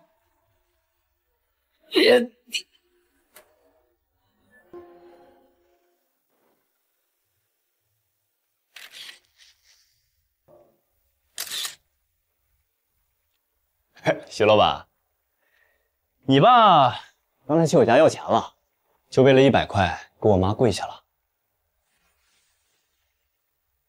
我拍下来了，等我洗出来，我贴到学校的公示栏上，让大家知道你们父子俩可以多不要脸。哟，有脾气了，别跟我臭来劲。赔偿金，我妈就随便说说，把这事儿搪塞过去的。没想到你们还真信了，还拿着伤情鉴定来要钱，想钱想疯了。哎，干嘛？相机弄坏了，你赔得起吗？还是说你想让你爸再跪下来道歉要钱？等明天把你们父子俩照片洗好了，我贴满整个学校，让大家知道你们的臭样。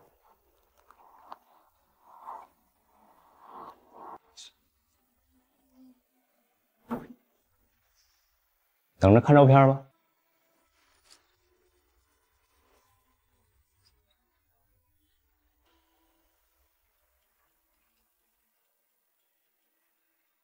你就打了他1棍。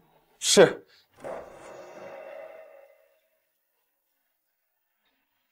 好多下，具体的我也记不清了。你打他的木棒呢？运走吴军的时候掉在路上了。第2天我想回去找，就碰见了你们。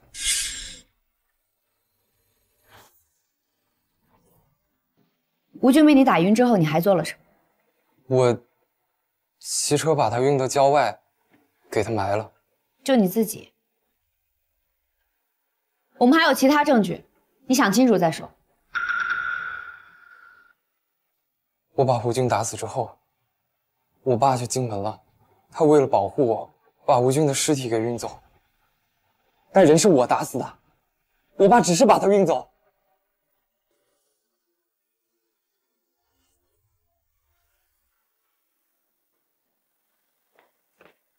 你说对了，徐家父子不是凶手。从徐家小巷到案发地，骑车最少要半个小时。可根据证人所说的，他7点半看见了徐正，这来回路程就要1个小时呢。所以吴俊的死亡时间肯定是远早于6点半的。这也就说明，徐兆也只是把吴俊打昏了，而在吴俊昏迷之后，一定又有一个人补了一刀。可这个人，我们上哪儿找他去？你看一下吧。通过比照发现，吴俊在死前进食过1罐菠萝罐头，而他进食的时间与他死亡的时间相差不过半个小时。你的意思是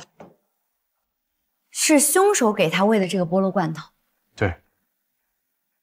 而且这个给他喂食的人，一定是他熟悉的，不然他不会吃。为什么？我听陈老师的话，在案发现场沿路排查，最终找到了这个还比较新鲜的罐头瓶子。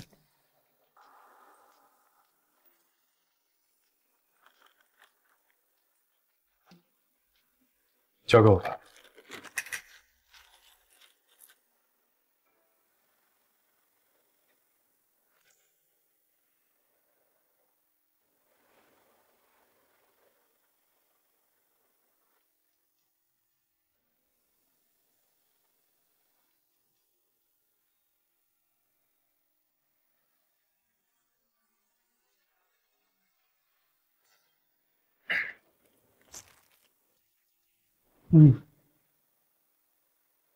检验结果出来了。我们通过罐头上齿痕的对比，我们发现这款进口的菠萝罐头就是吴俊死前吃的那个，上面还提取到了指纹，与徐家父子并不匹配。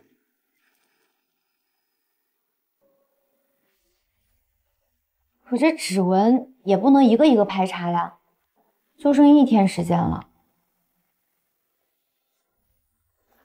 等等，排查学校所有和吴俊相关的人。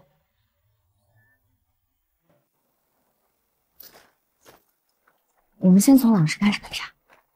为了以防万一，我把吴俊的妈也叫过来了，应该待会。温警官，陈老师，你们这次来学校是有什么事情吗？去我办公室聊。好啊，走。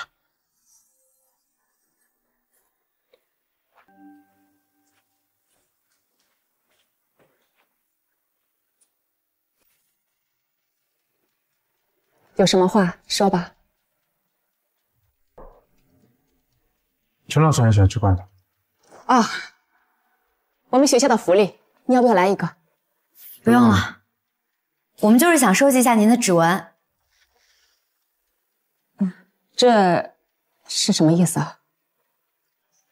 所有跟吴俊相关的人员，我们都需要做裁剪，还请您配合一下。啊。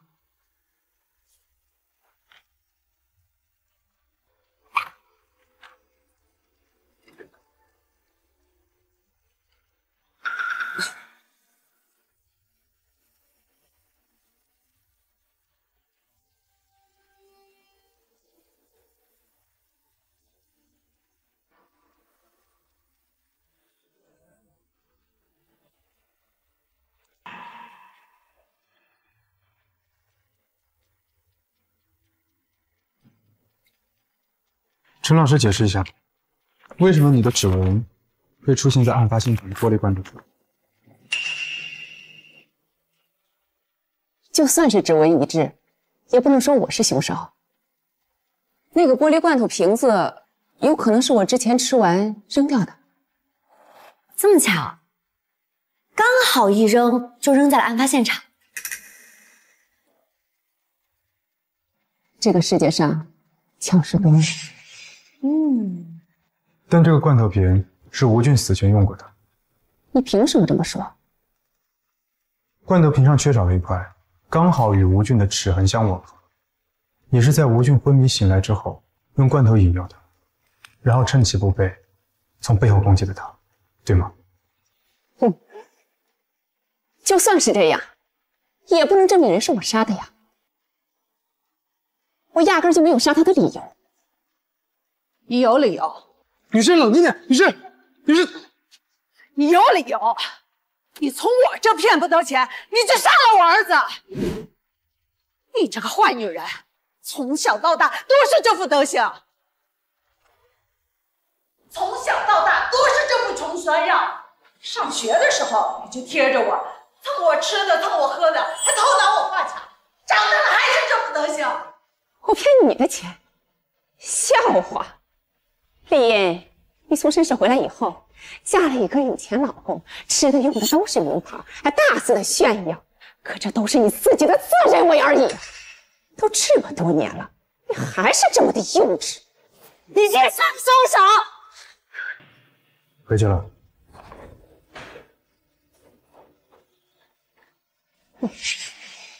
真是有什么样的人，就生出什么样的孩子。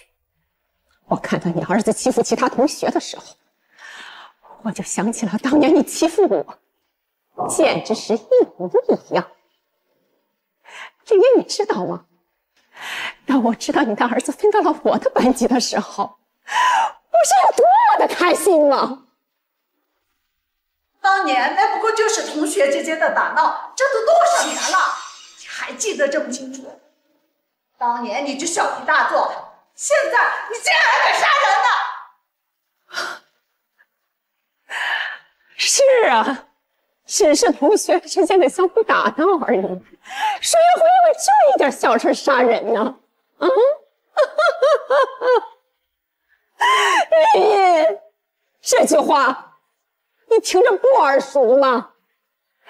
张明老师，你爸妈，我爸妈都说咱们这是普通的打闹。丽，我问你，普通的打闹会在对方的脸上打那么多的伤，流那么多的血吗？普通的打闹会把对方的衣服扒干净，挂到厕所里面去吗？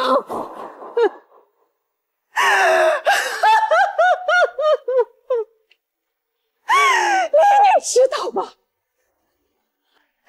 那天我看到徐峥和你儿子扔到房间叫我都开心极了。老天爷真是长眼呀！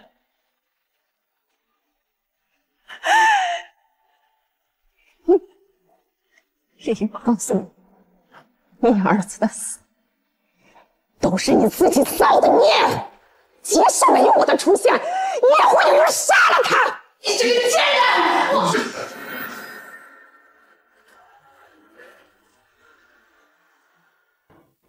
先喝杯水。哦。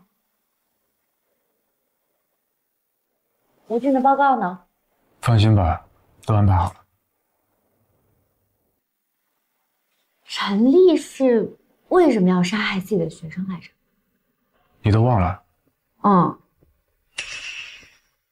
也是因为因果轮回，恶人终会有报应的。对了，你今天为什么这么激动啊？我也不知道，我这最近真的特别奇怪，就是莫名其妙就有股恨意，有的我记得，有的我也不记得了。应该就是你最近太累了，好好休息一下。我待会儿去做饭，很快就好的。好呀。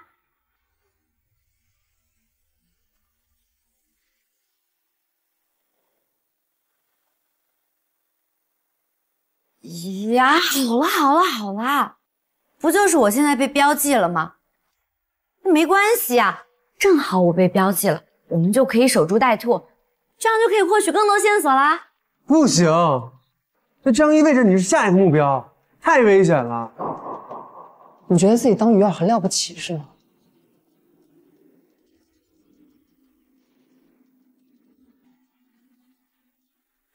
你们，我都这样了，你俩还对我这么凶，是我们凶吗？那是恨铁不成钢。就是呀，我们，我怎么突然跟你生气了？其实这件事情我很早就有发觉，这个印记类似于我之前认识的一个人，这个人信奉邪术，被标记者的身边人会对宿主产生恶意，从而伤害宿主。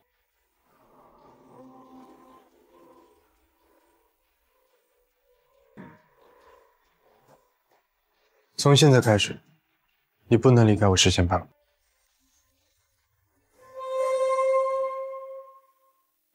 这是一个相互扶持、同甘共苦的强大家族。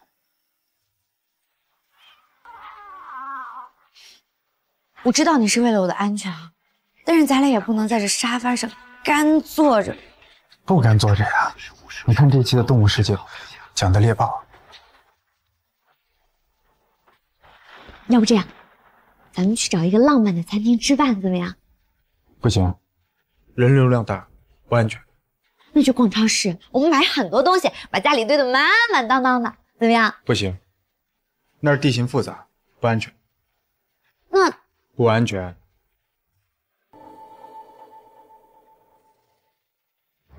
那要不你挑一个电影看？好呀。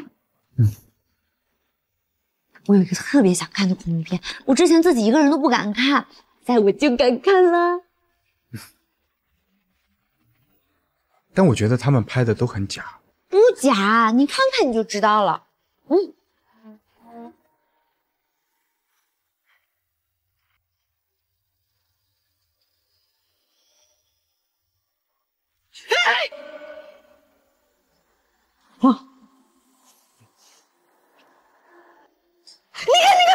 你看，看到没？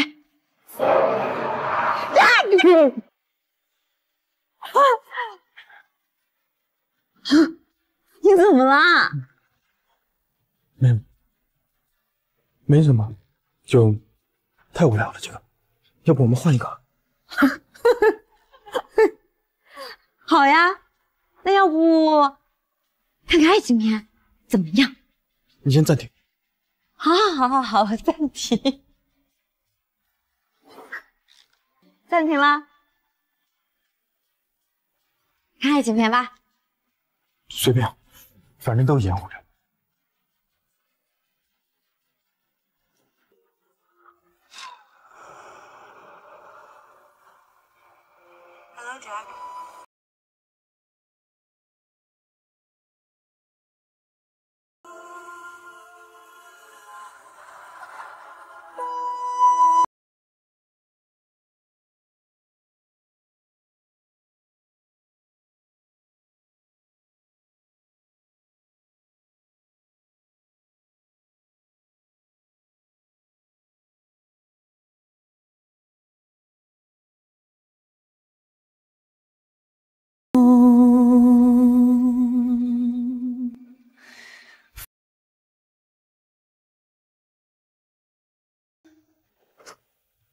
你怎么了？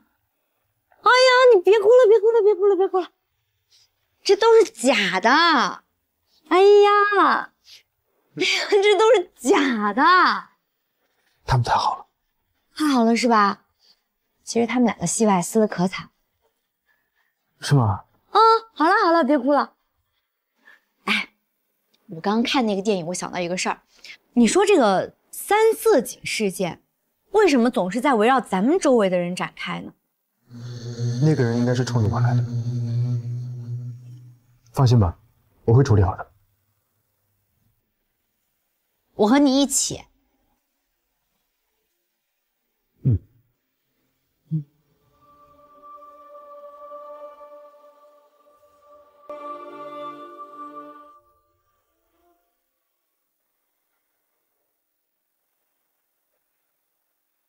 这儿我也必须跟来啊！你不能离开我视线半步。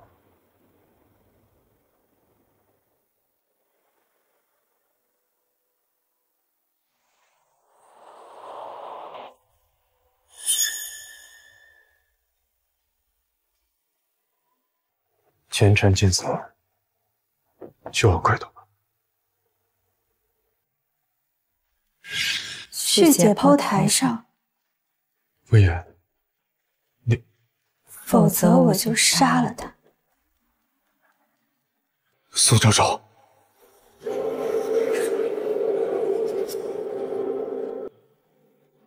终于见面了。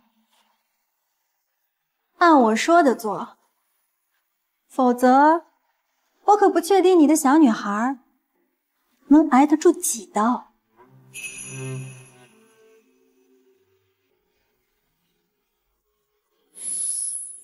为什么？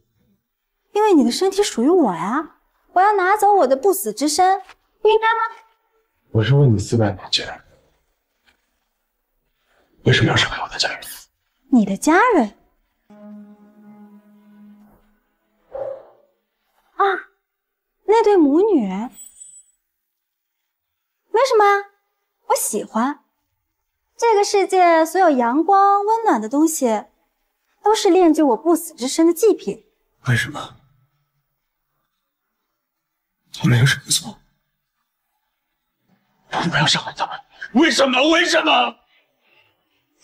这是他们的荣幸，反倒是你借机夺走了我的不死之身，你拿什么补偿我？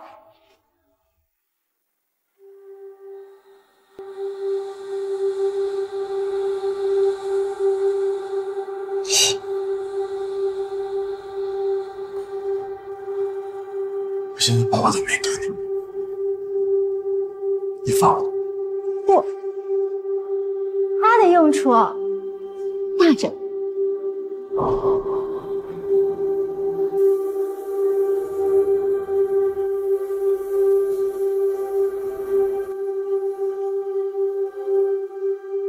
魏延，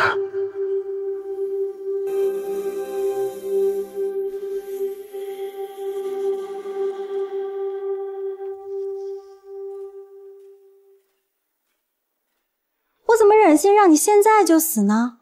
我要让你再一次失去所有，来弥补我沉睡了400年的苦楚。好，我听你的，把他放了。好啊。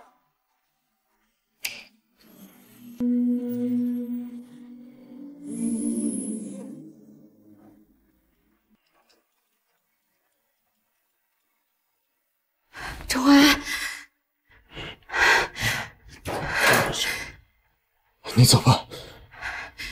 不行，我不能丢下你。我让你走。不行，我不要你死。听我说，400年了，我已经活了400年了。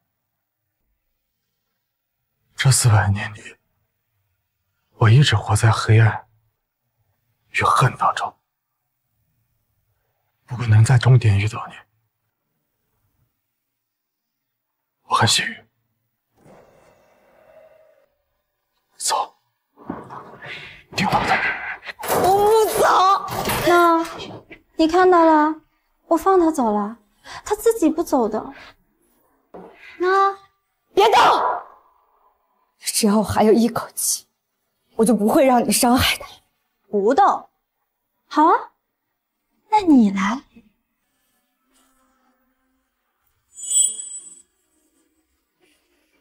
哼，杀你的子弹来自心爱人的枪，不死之身还给我，多完美的结局啊！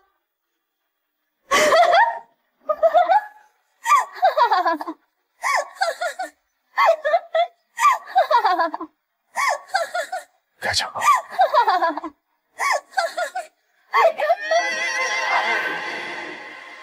开枪吧！等什么？开枪啊！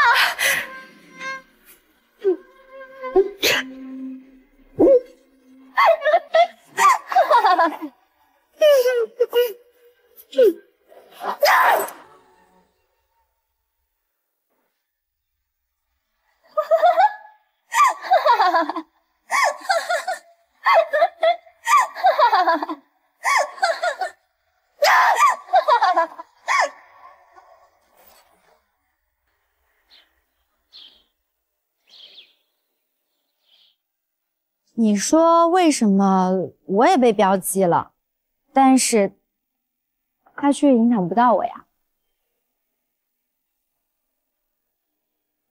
或许是你面向阳光，没有阴影吧。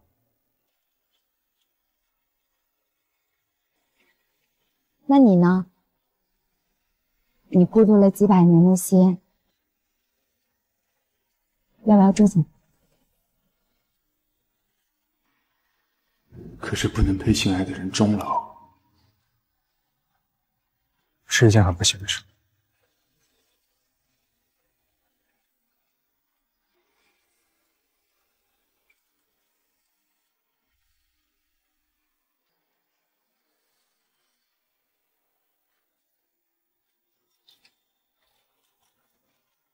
欢迎。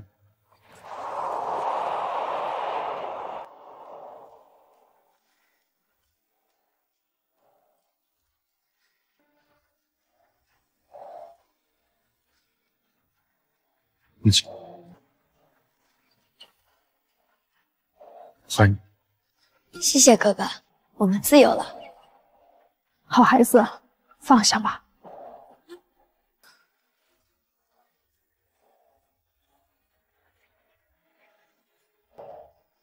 我一个人活了400年了，我每天都活在黑暗。求求你了，这次能不能不要离开我？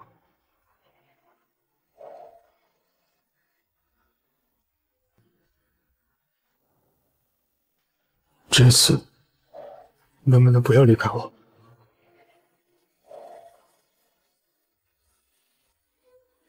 好好活下去。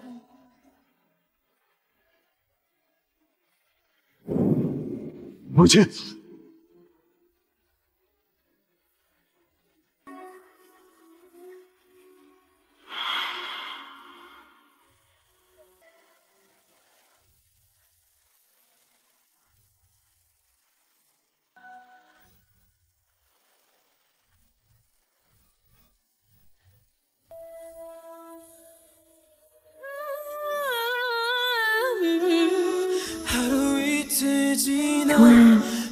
怎么感觉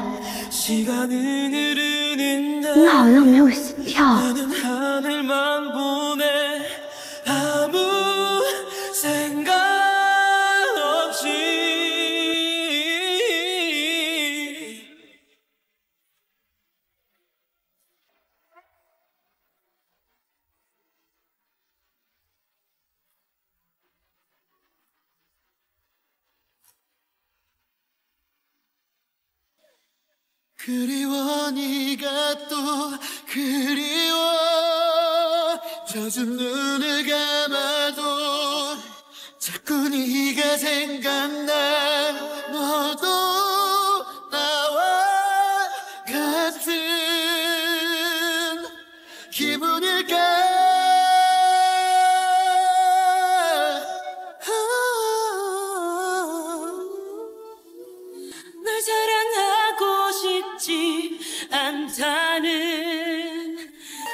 杨月娥，终究是你毁了我的人生。你怎么跟你爹一样是个孬种啊？普通的大脑会在对方的脸上打那么多的伤，流那么多的血吗？普通的大脑会把对方的衣服扒干净，你快给我钻死我里面去吗？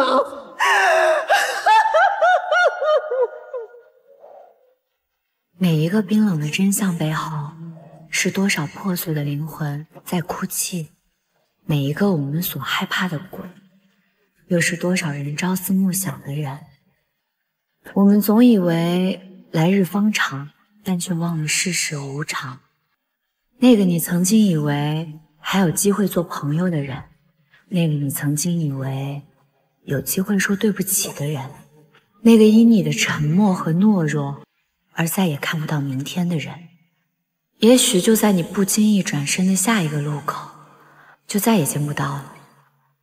但愿我们都还来得及去拥抱那个还在等你转身给你一个拥抱的人。